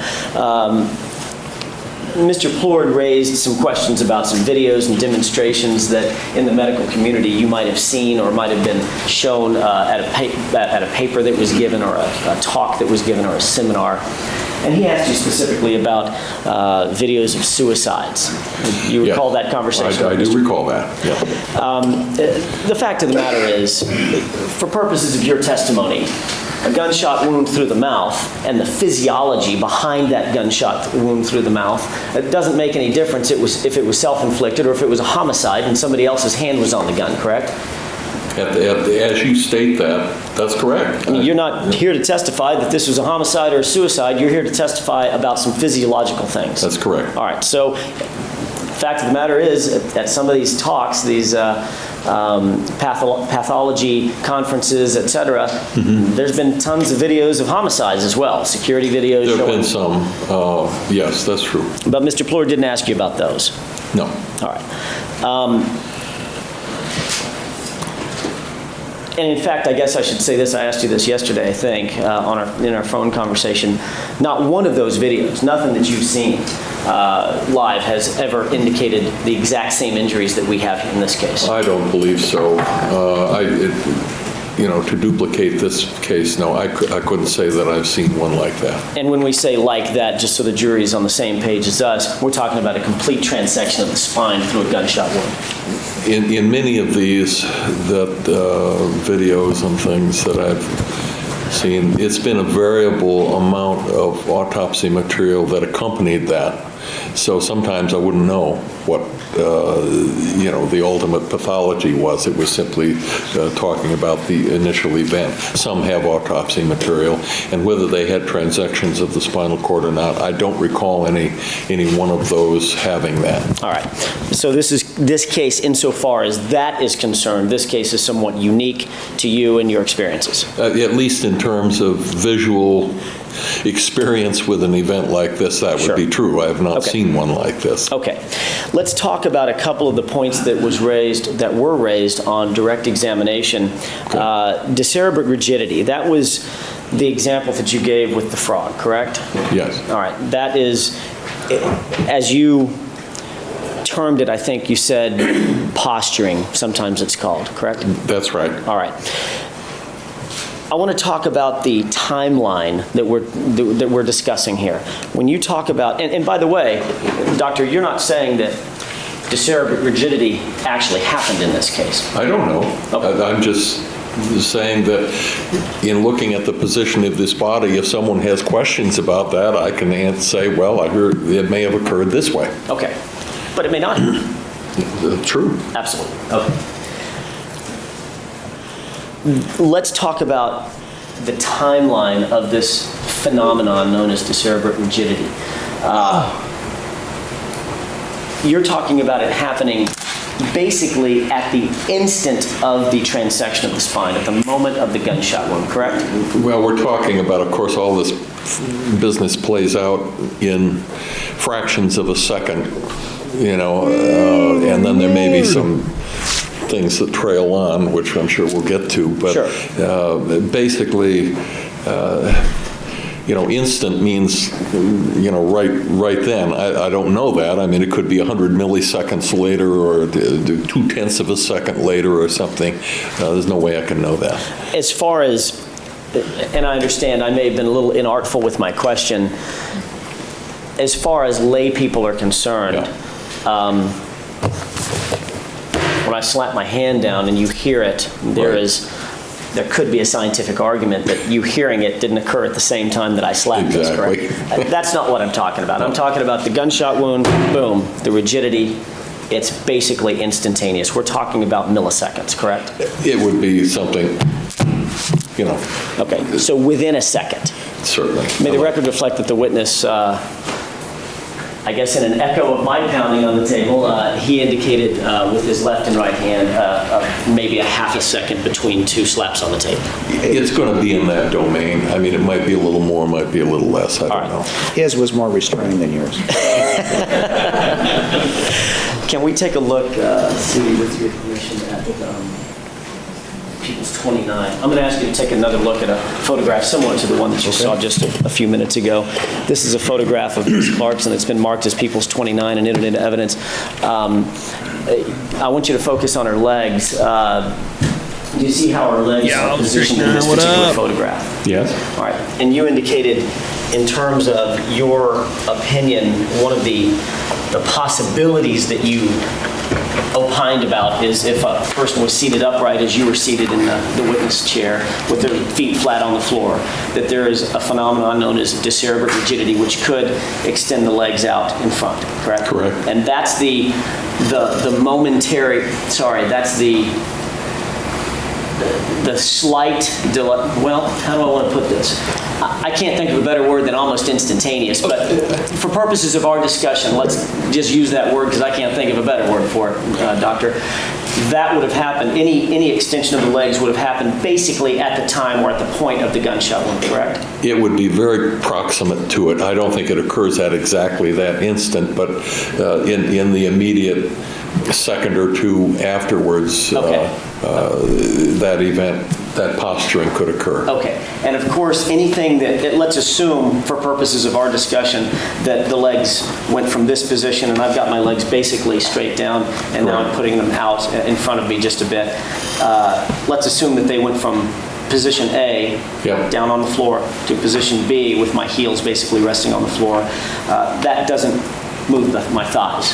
Well, that would be part of it. There's usually other components to this decerebrate rigidity, which involves arching of the spine. Okay. And that, obviously, the rear end is not back in the chair here. It's out somewhat forward. That's why I say that this general attitude of the body could be explained by an episode of decerebrate rigidity after the gunshot wound. But back to my question, I guess what I'm asking is, even what you've explained, this phenomenon that you've explained, decerebrate rigidity, would basically have no impact on the relative position of her thighs.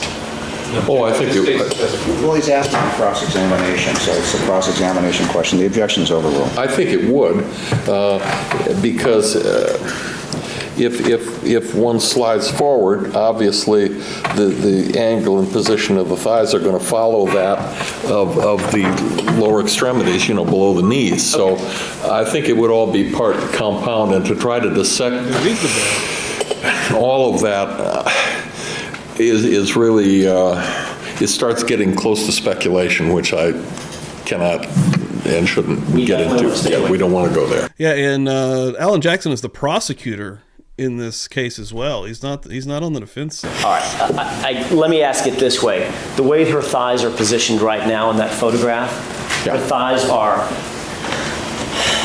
exposed to the open air above her. Sure looks that way. Okay. Even with the phenomenon that you described, decerebrate rigidity that may have occurred, her thighs would still have been exposed to the open air above her. I mean, we're not talking about her bending her thighs underneath her as I'm sitting on the edge of the chair, correct? See how I'm sitting with my thighs at a severe angle? You're not saying that she went from this angle to this angle. Yeah, in terms of exposure of the thighs, of course, we're talking about then this dress or slip or whatever it is, this garment that she's got on. That, of course, might have a different gripping with the seat, such that the body could move forward and this would, in effect, raise the skirt. But in terms of the position of the thighs, they're exposed. I mean, they're exposed. I don't see how that's going to change much. That's my question. All right. And the other thing I wanted to ask about her position, Doctor, is the other way. And you said this is one possibility that you talked to Mr. Plort about. This decerebrate rigidity happened, and you said I don't know if it happened. Correct? That's right. The other possibility is she was basically in this position that I'm in now, leaning back in the chair at the time the gunshot was fired. I couldn't rule that out. Okay. It's just as reasonable. I would agree that that's possible. Okay. With regard to the positioning of her head, I want to make sure that I'm clear about what you were saying.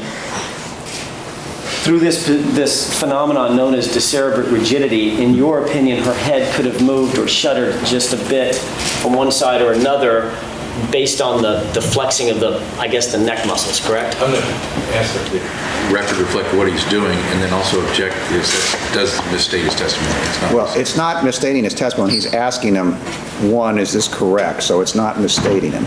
Not sure. What he was doing, I didn't notice what Mr. Jackson was doing. He moved his head a little bit like a... I moved my head back and forth to indicate neck muscles moving, articulating the neck of the head. Left to right with slight movement? Yeah, slight movement, okay. Okay. And you may answer the question. I would have no notion about how much movement there could be, tilting, so forth and so on. There's no way I can reconstruct that or know what the instantaneous position was versus where she ended up there. Okay. I just can't go there. I mean, don't know. Let me ask you a couple of questions about blood flow. Obviously, you're a doctor. You know that with an injury like the one that she suffered, a bullet through the back of the throat, transecting the spine, a traumatic wound to the back of the throat, there's going to be a substantial amount of bleeding from the head and neck area, correct?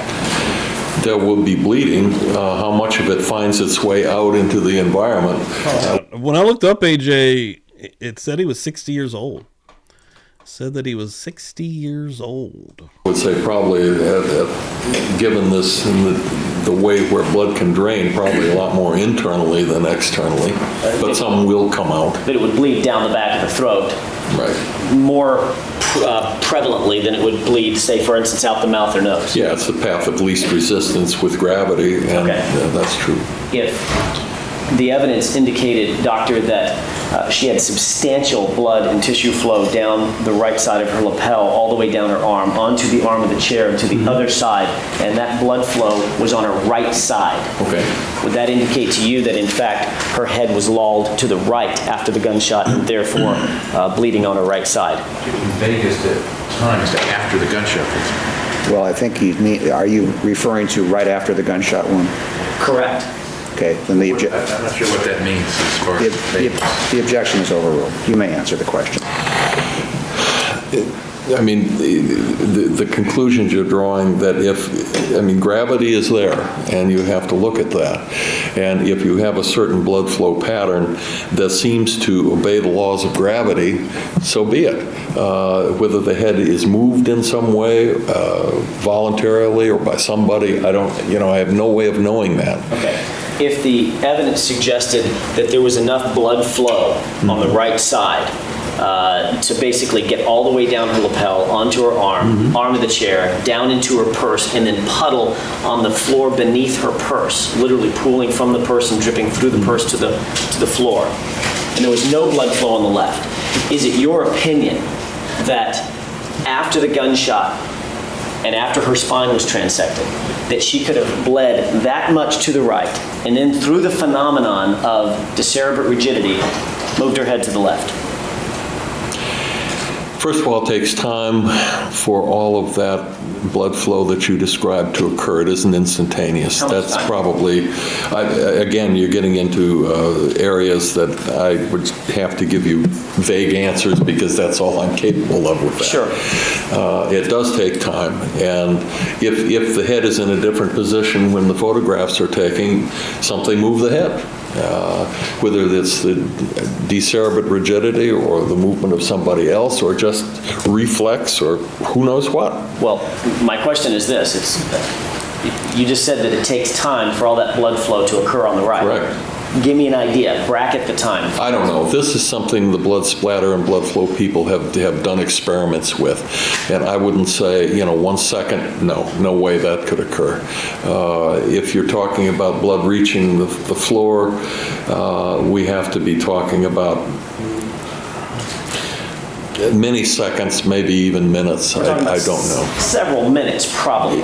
I don't know. I wouldn't want to go any further with that because simply I'd be guessing, and I don't want to do that. Let's assume that the blood is draining out of the head to a point that you'd be comfortable saying, for purposes of my hypothetical, that you'd be comfortable saying it took several minutes to hang on, let me finish my question. Let's assume for purposes of my question that blood flow was such that it would take several minutes to get down her arm, onto the arm of the chair, fill the purse, drip from beneath the purse, and create a puddle, a 1.5 feet, 2 feet in diameter, beneath her purse.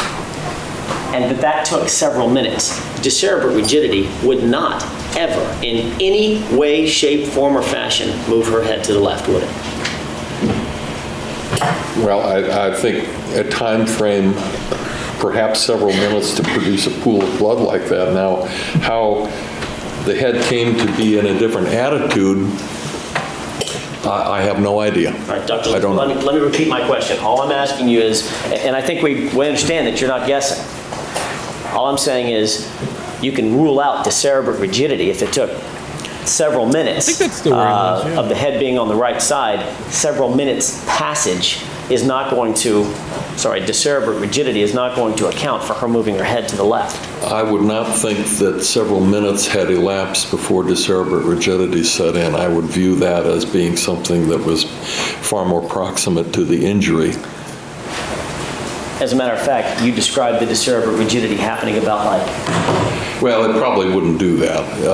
I suppose the reflex could occur, I would say, within some seconds. I doubt when you start getting out minutes that it would occur at that length of time, but again, I don't know. Dr. Lietzman, didn't you just testify that the decerebrate rigidity that you were talking about was like this?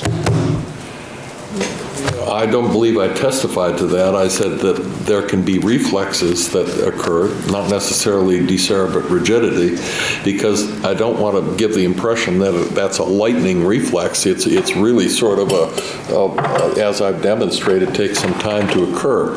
And whether that would occur within a fraction of a second after the injury or in the immediate several seconds afterwards, I can't say.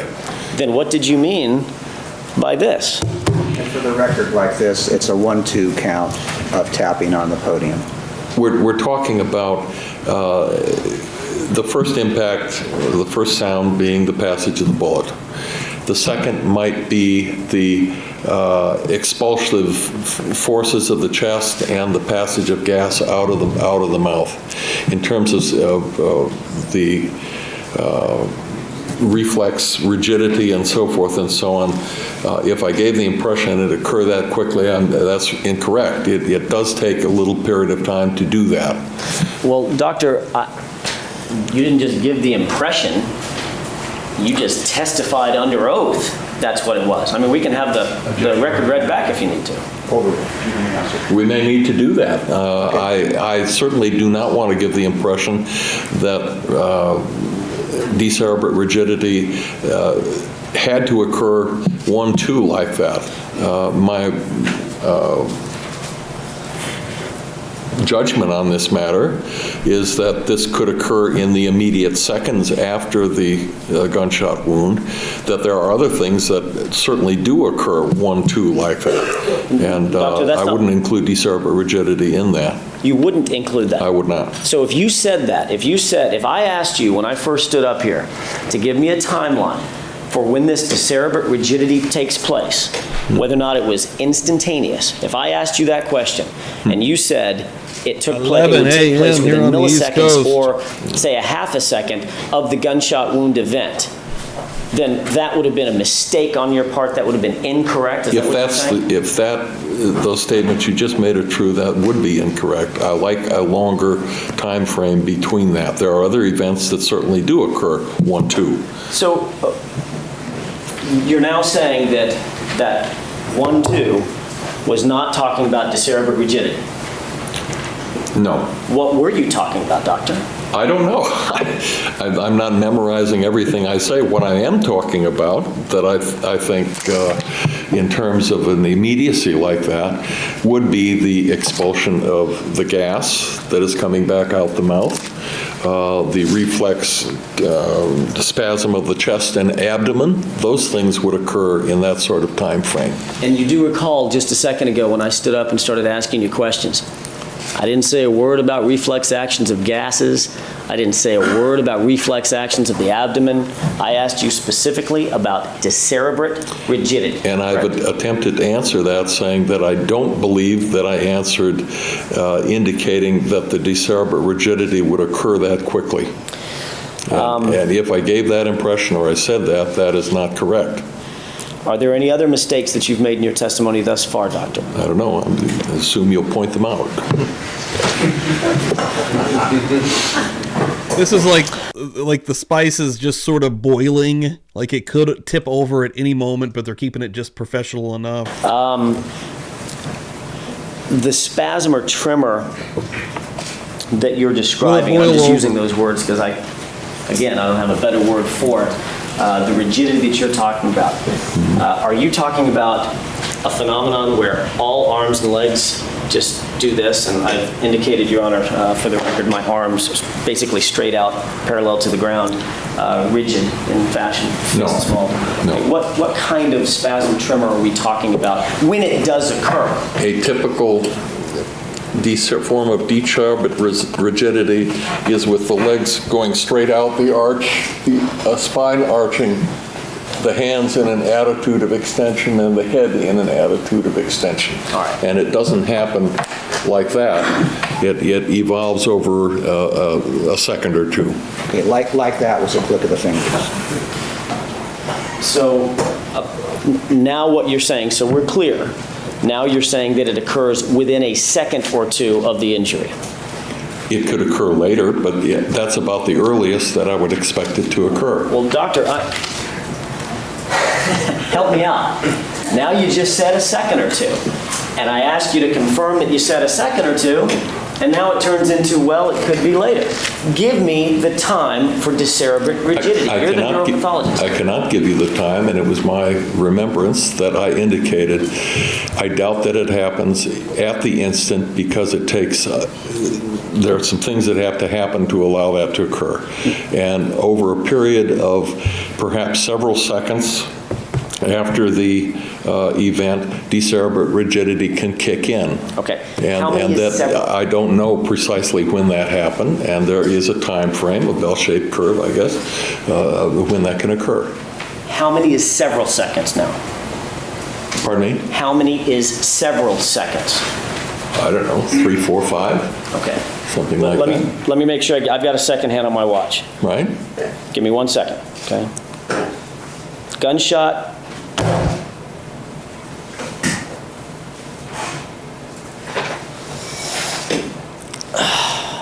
All right, what I've just done. That's 5 seconds, right? What I've just done, for the record, Your Honor, I slapped my hand on the podium to indicate the gunshot, and I said the word gunshot. I waited 5 seconds, Right. and I extended my arms in front of me. Is that what you're saying? I'm saying it occurred within that, probably within that period of time.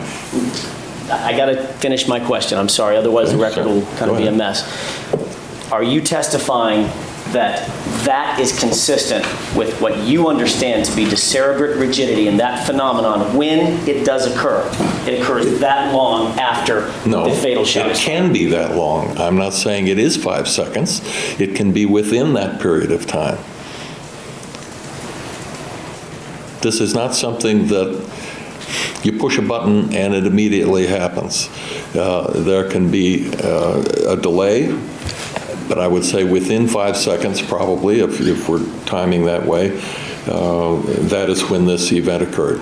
Well, Doctor, then what were you discussing or what were you explaining to this jury when you said at the beginning of our conversation about this, you used the time frame of 100 milliseconds? What were you describing then?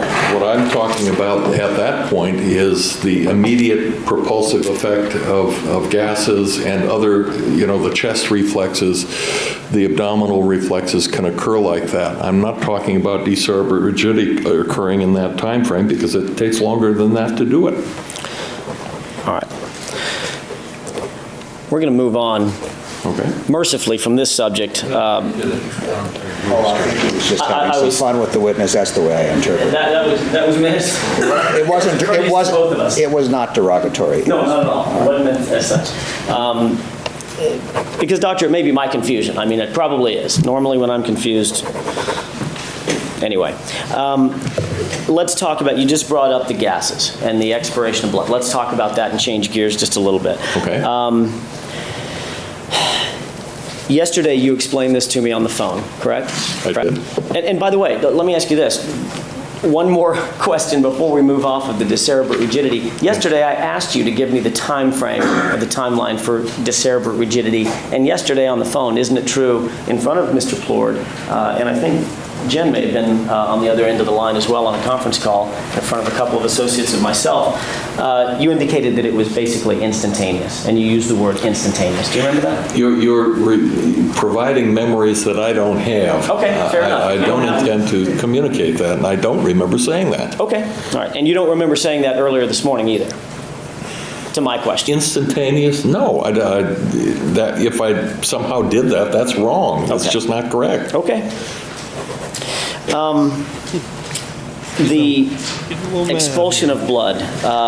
You indicated that there could be, and again, I think you qualified this, understandably so, you qualified this as saying, I'm not saying it happened in this case, but I'm saying an explanation for the gases or this type of gunshot, the gases being inside the mouth, is that the esophagus could have gotten filled all the way down to the lungs, they get filled.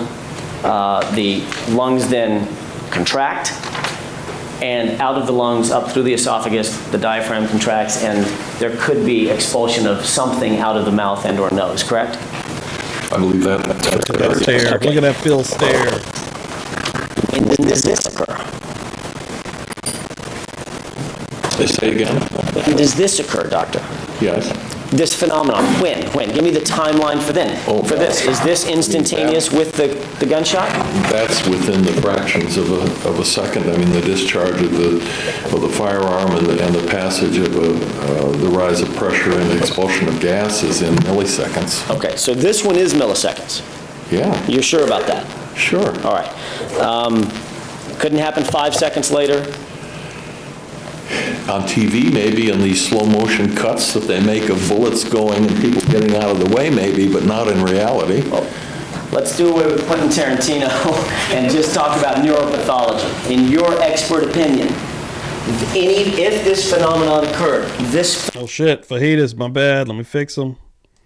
I got you. Drop those fajitas in chats anytime you hear that come through. phenomenon would have occurred I'll give it a at fix. the moment of the gunshot. Within milliseconds of that, that's how it plays itself out. Thank you, Yes. Lord. By the way, do you have, Been a while, can you actually, point I me feel to like, any since we have documentation? Weird. I'll get to that in just a second, Doctor. I don't want to get off the Thanks. point. I I'll got lose your my train of message, thought. too. Everybody get in there. I appreciate it. Would you agree I that love the it. best evidence, if there was a phenomenon such as you described, where there could have been gas expulsion from the mouth or something, Right. if there was gas expulsion from the mouth, and let's say it carried with it any blood particulate matter, right? The best evidence of how far that went is where it ended up, correct? Outside the mouth, if it occurred at all. Yeah. I Okay. mean, I don't know how else particulate matter could be transported. Okay. So the best evidence of how far, you said, I don't want to opine as to how far it goes because I'm not a blood spatter expert, correct? Correct. Okay. I mean, that's outside my areas of expertise. Right. So the best evidence as a pathologist that you could opine. Very relaxed, isn't he? He's like, How far, he's not giving an opinion on it. He's got I'm not terrible sure what the pause. entire question is going to be. The objection is premature and overruled. You may proceed. The best evidence of how far, if it did occur, the best evidence of how far it Making me went correct is simply my own where posture. it was found. Sure. Okay. And again, this is, you qualified this Number opinion 23, wow. with the same qualification you qualified the decerebrate rigidity opinion with, and that was, I don't know that it happened, I'm simply opining about a possibility, correct? Well, in terms of particulate movement and so forth, I'm not making much in the way of an opinion there. I think I'm stating the obvious in terms of the other, that's the context in which I answered the question, is Okay. that I don't know that it occurred, but here's how it would happen if it did. Okay. Now I'm going to ask you the question I was going to ask just a second ago. Can you point me to documentation or research or experiments that support your opinion that you just gave here a few minutes ago that decerebrate rigidity can happen up to 5 seconds after a complete transection of the spine? Sure. The primary source for, this is basic neurology, and virtually every major neurology textbook would have some treatment of this particular subject. Now, they don't become forensic and say how long it happens. Well, that was my question. But How- I'm just saying, where do we get this information from? No, that's not my question. My question is, That was his question. He hasn't allowed him to. Well, he hasn't finished his answer. Let him finish his answer, and then we'll see whether it is a Sure. direct response. You may Sure, finish go your ahead. answer. Certainly neurology textbooks, and there are specialty books, one particular Let's put by in your Plum and cat. Posner Where's called The Diagnosis of Finding a Stupor and seat out here. Coma. I love They deal with these issues. Had a good morning in here. terms of temporal sequence, and I think you have to get into case reports, personal experience, and so forth and so on, which I have, but that's where this comes from. okay, I guess my question was, and pardon me if I misinterpreted your answer, my question is documentation, research, or experimentation that indicates the temporal aspect of your testimony. In other words, the time frame. You just told this jury that it could happen up to 5 seconds after a complete transection of her spine, and what I'm asking is, show me the documentation or point me to that documentation that supports that. Okay, I won't say 5 seconds, it can be longer. There are counts as gruesome as they are, of guillotine executions during the French Revolution, where doctors studied the cadavers of people who'd had their heads cut off and described reflexes that went on sometimes for hours afterwards. So the concept of studying these things has been around for a long time. There's a robust literature on all of this, largely from the, I would say, late 1800s into the middle 1900s, of the founders of neurology that dealt with these subjects in terms of time frames. I don't think they approached it that way, but there could be that information in some of those articles. And then animal experiments as well. I mean, let's stick with human beings. Pardon me? All I'm curious about is human beings. The top level vertebrates, human beings. Well, I'm saying there are certainly accounts in textbooks and scholarly writings of the people who developed these concepts over the last almost 100 years. Okay, so if I understand your testimony correct, you're talking about scientists, or I'm sorry, not scientists. You're talking about accounts dating back to the French Revolution. Sure. Where decerebrate rigidity occurs hours after a person's head is chopped off. They didn't describe it as such. That term came in much later, but in terms of movements of the arms and legs, arching of the back, and so forth, those things were described back in those days. I'd like to enter the case law from 1845. Yes, there were some people who were doing this kind of thing, and I don't recall what the terminal time was, but it was an astoundingly long interval, and I recall that it could be hours later. Do you think that,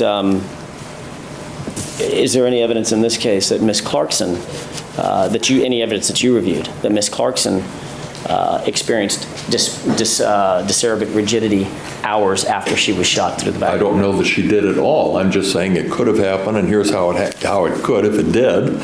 And in terms of the time frame later, I would have no way to know that or answer that question. Okay.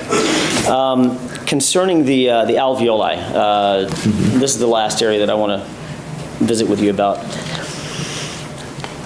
You reviewed the report, the autopsy report, the protocol that indicated that Dr. Pena had made some microscopic slides of areas of the alveoli, yes?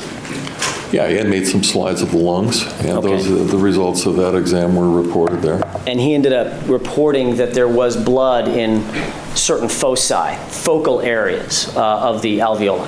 Yeah, I don't remember the exact words, but they involved blood in the alveolar air sacs. Okay. The word foci used in that context, or focal. We're just coming off of, I think it was Thursday that the guy that invented the guillotine was either, I think it was the anniversary of the first execution, something like that. But it was a pretty cool read. I read this like I have like this a calendar, it's 365 days, and every day they give a different true crime event per that date. And this one was about the guillotine, and it was pretty interesting. Bonnie Bailey coming through here. Thank you so much, Bonnie. I appreciate that. $2. Yeah, I saw you was wondering where the money sign was, and now I see what you're talking about for a super chat down there. Thank you. You know what? I also have the ability. You know what? I bet I have some free memberships to give out here. Hold on. I'm telling you like it is, baby. Hold on. I'm pretty sure I can give away some free memberships here. And I always forget to do this. Yeah, membership gifting right here. I'm going to give away 5 right now. Let's see who gets these things. Now, whoever gets these can come into Murder Church, the Buzz Nation Book Club on Tuesday nights. And the folks that are going to be grabbing these right now are Pinky in the Brain, Gabby, Salty Sleuths Investigates, hell yeah, who I'm going to be maybe trying to get on here real soon. And then, oh man, Chris Stewart got one. And then Annie R. Welcome in, new folks, hell yeah. And mods, don't let me forget that if it's possible. If you're thinking about it randomly, I get 10 of those a month that I can give out, and I have 5 more left. So maybe I'll try to do that through Bob's show if we can get a lot of people in here on Thursday. But hell yeah, new folks getting membered up. Love to see it. I'll give you one of these right here, actually. You gotta fight for your right to party. that context would mean what? Well, just as it means, here, there, not everywhere.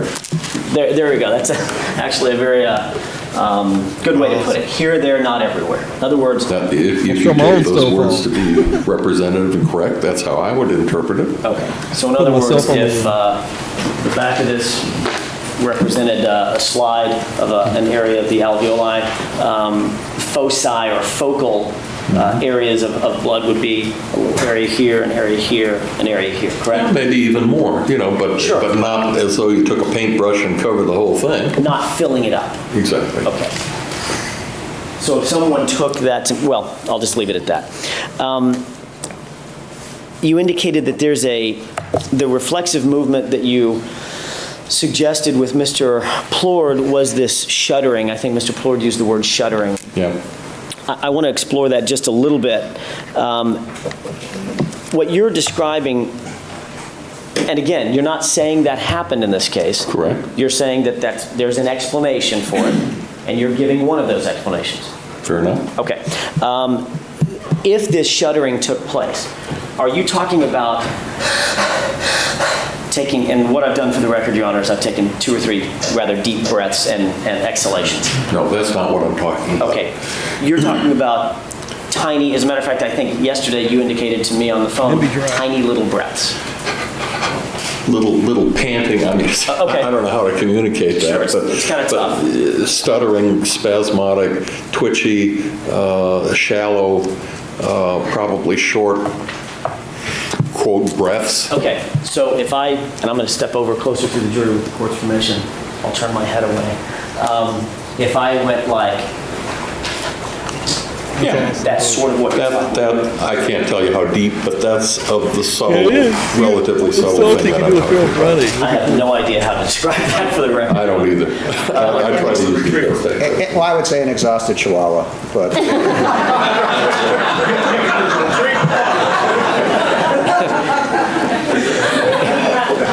Larry Fiddler gets could have been a reported as comedian, such. some say, but he decided I'm to be never a going to hear the judge. end of it. I'm sorry. I will hear from the chihuahua lobby, no doubt. But What I did, because I had my back turned to certain jurors, I'm just going to repeat what I did, Doctor. What I was doing is like that. A short Tiny, panting short kind of- panting-like breaths. All right. Whatever. Certainly not suggestive of expirating liquid or solid materials out of my mouth. No. Okay. So if someone described after death, if they were describing inspiration and expiration as a deep,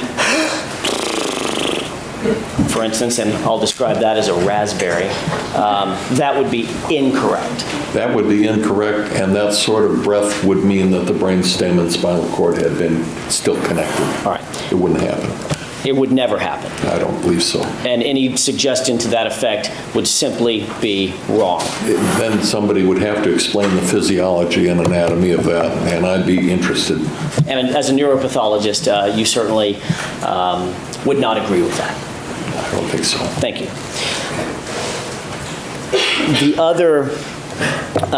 The other explanation for those foci, the focal areas of blood in the alveoli, the air sacs of the lungs, or what I like to call the grapes, look like little bunches of grapes, could be gravity.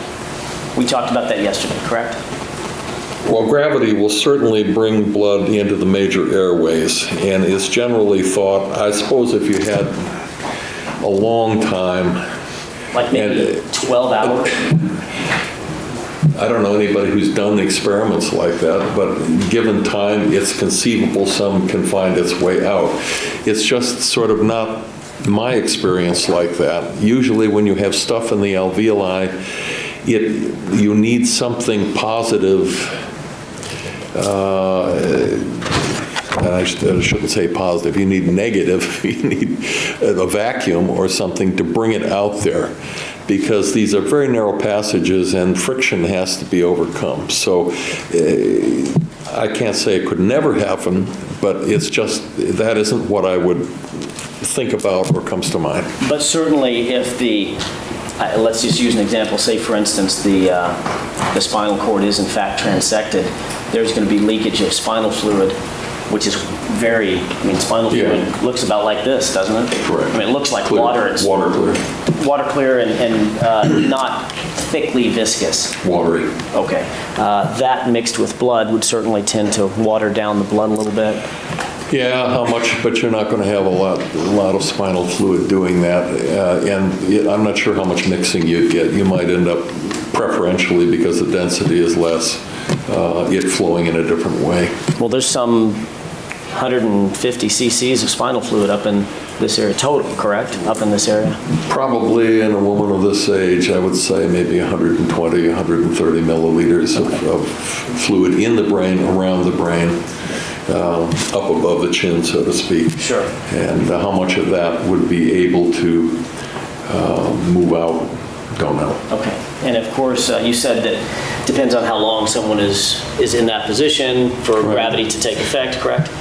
Yeah. And Dr. Leedsmith, if someone is seated in basically this position, certainly gravity would have the effect of, I think you even testified a little earlier, that gravity would have the effect of going down the path of least resistance, which is back of the throat, down the airways. Those are all relaxed and flaccid after death, correct? Yeah. And at some point, if that person was in that position for some 12 hours unmoved, then at some point transported, turned left, turned right, placed on a gurney, moved to the coroner's office, that could account for blood in the alveoli. I think that's what you're saying. I don't know. It's a very good hypothesis you make, and it may be valid. I just don't know. I have no way to answer that. I'm just saying my experience would indicate that it takes something on the part of an expansion of a chest,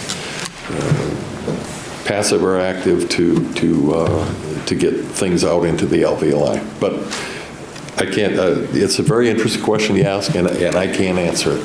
Dr. Leedsma, my last point, when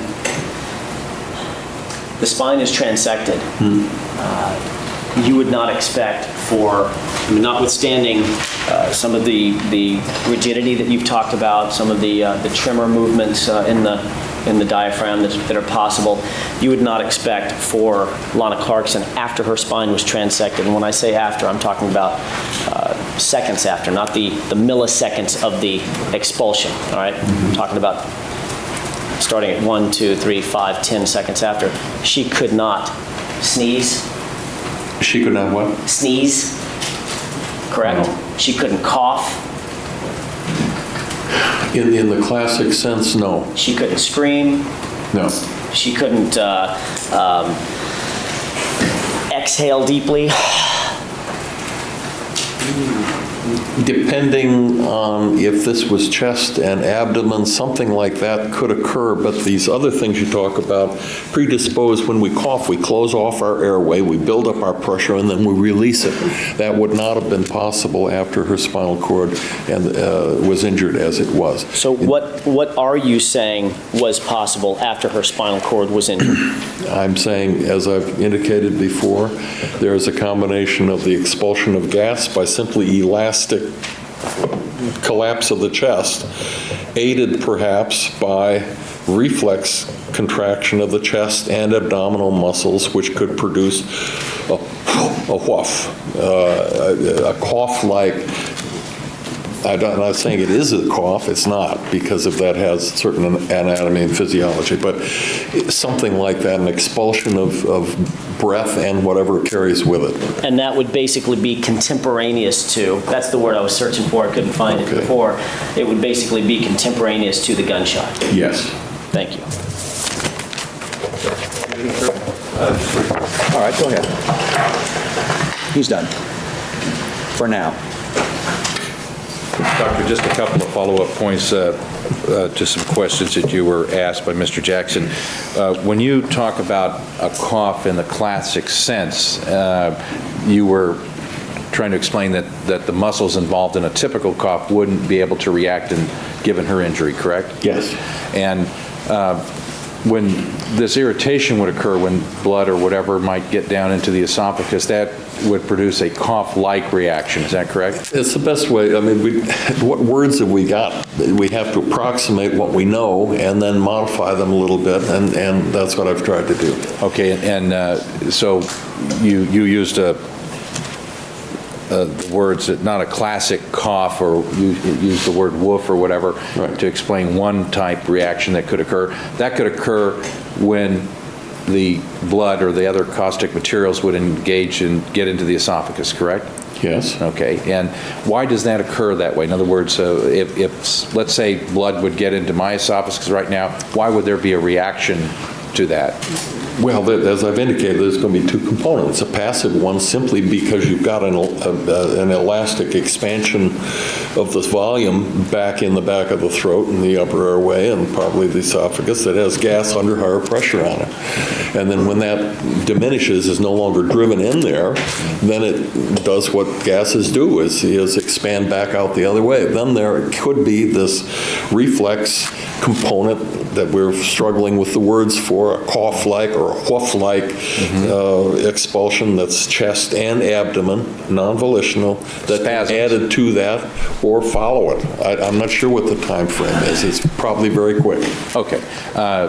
Basically, just to kind of separate these events or potential events, because you really, in this case, it's just you don't know exactly if it happened or when it happened, essentially. Is that correct? That's right. Okay, but you know it can happen. Is that correct?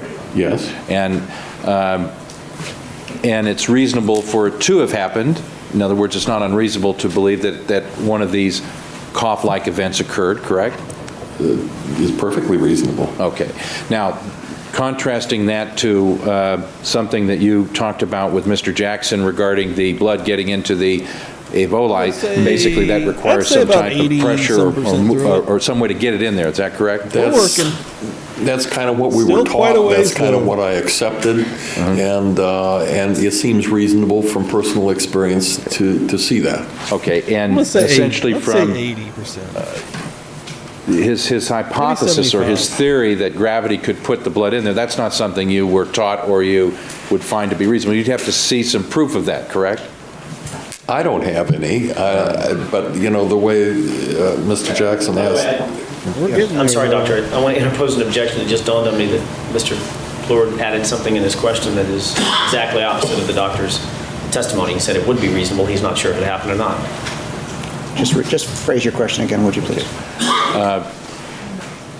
Isolating on this particular theory that Mr. Jackson was presenting to you, that gravity could account for the blood in these air sacs. That's not something that you're aware of, that you're just saying that that's something theoretically could be proven if somebody wanted to prove it. That's a fair way to state it. Okay, you're not saying it is even reasonable to have happened in this case because you have no background regarding that, correct? Objection misstates the testimony. Well, he's asking him if that's what he's saying, so I'm going to allow the question, and if you want to go into it and recross, you may. Yeah, I haven't explored all these possibilities. I've done no experiments myself. I'm just saying that given what I understand about these processes, it seems to take some negative pressure within the chest to enable this material, red cells, to get out in the alveoli. Okay. And in that finding, you know it's there because it's actually been documented in the autopsy. So long, that would be consistent with this inhalation, exhalation process occurring after the shot was fired. That would be one possibility that would be reasonable, correct? That's correct. Okay. And you wouldn't expect there to be any type of a large breath or a large volume of material to be in the lungs absent the point in time when the shot was fired, correct? I don't see how this person could have done that. Take what we're describing as a deep breath. Okay. I just don't think that'd be possible. Okay. Now, we don't know in this particular case how much air was in the lungs at the time, correct? No. The lungs could have been either full or half full or empty, as far as we know, correct? Right. Okay. Before you ask your next question, how much longer do you have to go? I'm going to try to get done in about 3 minutes. Well, do you have some more after that? Not yet. Okay. I want to make sure Fiddler's like, let's fed. go. They get surly if they don't get fed. So I don't want to go too long. Poor jury, Give me dude. I time couldn't to imagine say- being on this jury. All right, go Honest to ahead. God. Let's see if we can finish with the witness. Okay, let me just get to the deliberate rigidity. You're talking about that reflex where the neck and head and so back much go back and the feet go out. You really don't know whether that happens within a second No or way 2 seconds or 3 or anybody, 4 or you know, 5. layperson It can can take happen. all of this in. And over and above that, setting aside that reflexive be taking the rigidity, craziest can there be notes. movements of the body, involuntary movements, muscle movements, aside from that rigidity issue? Correct, there can be. In these, head moving from one side to the other for one, is that correct? Muscle contractions. I wouldn't want to limit it. Could be Such arms. things could happen. Okay, so, and that's different than the rigidity issue where somebody stretches out. That's right. Very good. Thank you very much. I think that's it. Thank you. Recross. I was about to pass the baton. No, I'm fine. All right. Nothing more. Subject to recall, thank you for being Only here. because Fiddler jumped in. They would have went 2 more You may step hours down. with this guy, dude. Keep in mind the admonition, we're in recess till 1:30 this afternoon. I just want to see what's next. Let's see. 1:32. I am not doing that today. Pauline Rosenfield, emergency room nurse. Interesting. Okay, so maybe she's seen Lana that night. We're on 186 of about 232, something like that. So we're more than halfway. I would honestly say 75 to 80% through this thing. But it is, it's a thing. It's a lot. It's a long ass trial is what it is. Thank you all so much, man. This has been a great morning. Everyone coming through that's donated, filled out the wheel. We got a spin. We got a new winner, Jennifer April. Congratulations. And then again, like I said this week, I want to be getting some more stuff out, shirts and a lot of the trinkets here at Publicly Buzzed. So keep eyes on mail within the next week or two. Got some cool stuff happening and coming. Happening and coming. Let me sing for you here on a Sunday before we let church out. Before we let church out. Everybody come back and see me Tuesday night, 8 p.m. And then we're going to do what? We're going to go right straight into Buzz Nation Book Club. And then I'm going to be getting some good guests. I'm going to be getting Bob on here probably for Thursday night. At least I'm going to try. I need to message him. I'm going to do that today. See if I can get him in for a Shooting the Buzz episode. And then Friday, I'm going to try to get a couple of guests on here for something. Who knows what? We have some wild nights here on Friday, especially if you're new in here. All new members, welcome in. Thanks so much. All people modding up tonight, thanks so much. Good stuff. Is anyone streaming right now that I can send you to? I know Salty Sleuth is usually doing something right about now. I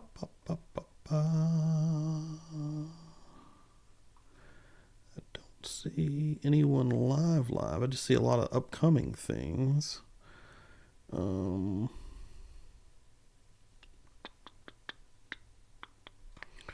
What's actually live? Nobody. Well, I think I'm going to send you to... I don't even see Sarge's up here. I see everybody saying Sarge is back.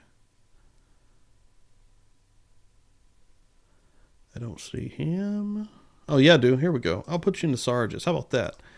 Tell Sarge that I sent you. Tell Sarge that I sent you. His is in 20 minutes. Oh, shit. Perfect timing. Well, you're headed there anyways, so... have a good time on the way. Have a good Sunday also. The tardiness has been forgiven, Oasis Cat. You are forgiven. And if anybody didn't see Friday night's Feral Friday show or Thursday's for pre-Feral Friday show on Kit, go check those out. Those were extremely fun episodes. But thanks guys so much. I really appreciate it. I'll see you Tuesday night. Let's go. Have a great week. Let's start this thing the right way by kicking everyone's asses. Boom. Get out of the way. Buzz Nation coming through. Boom. Pittsburgh.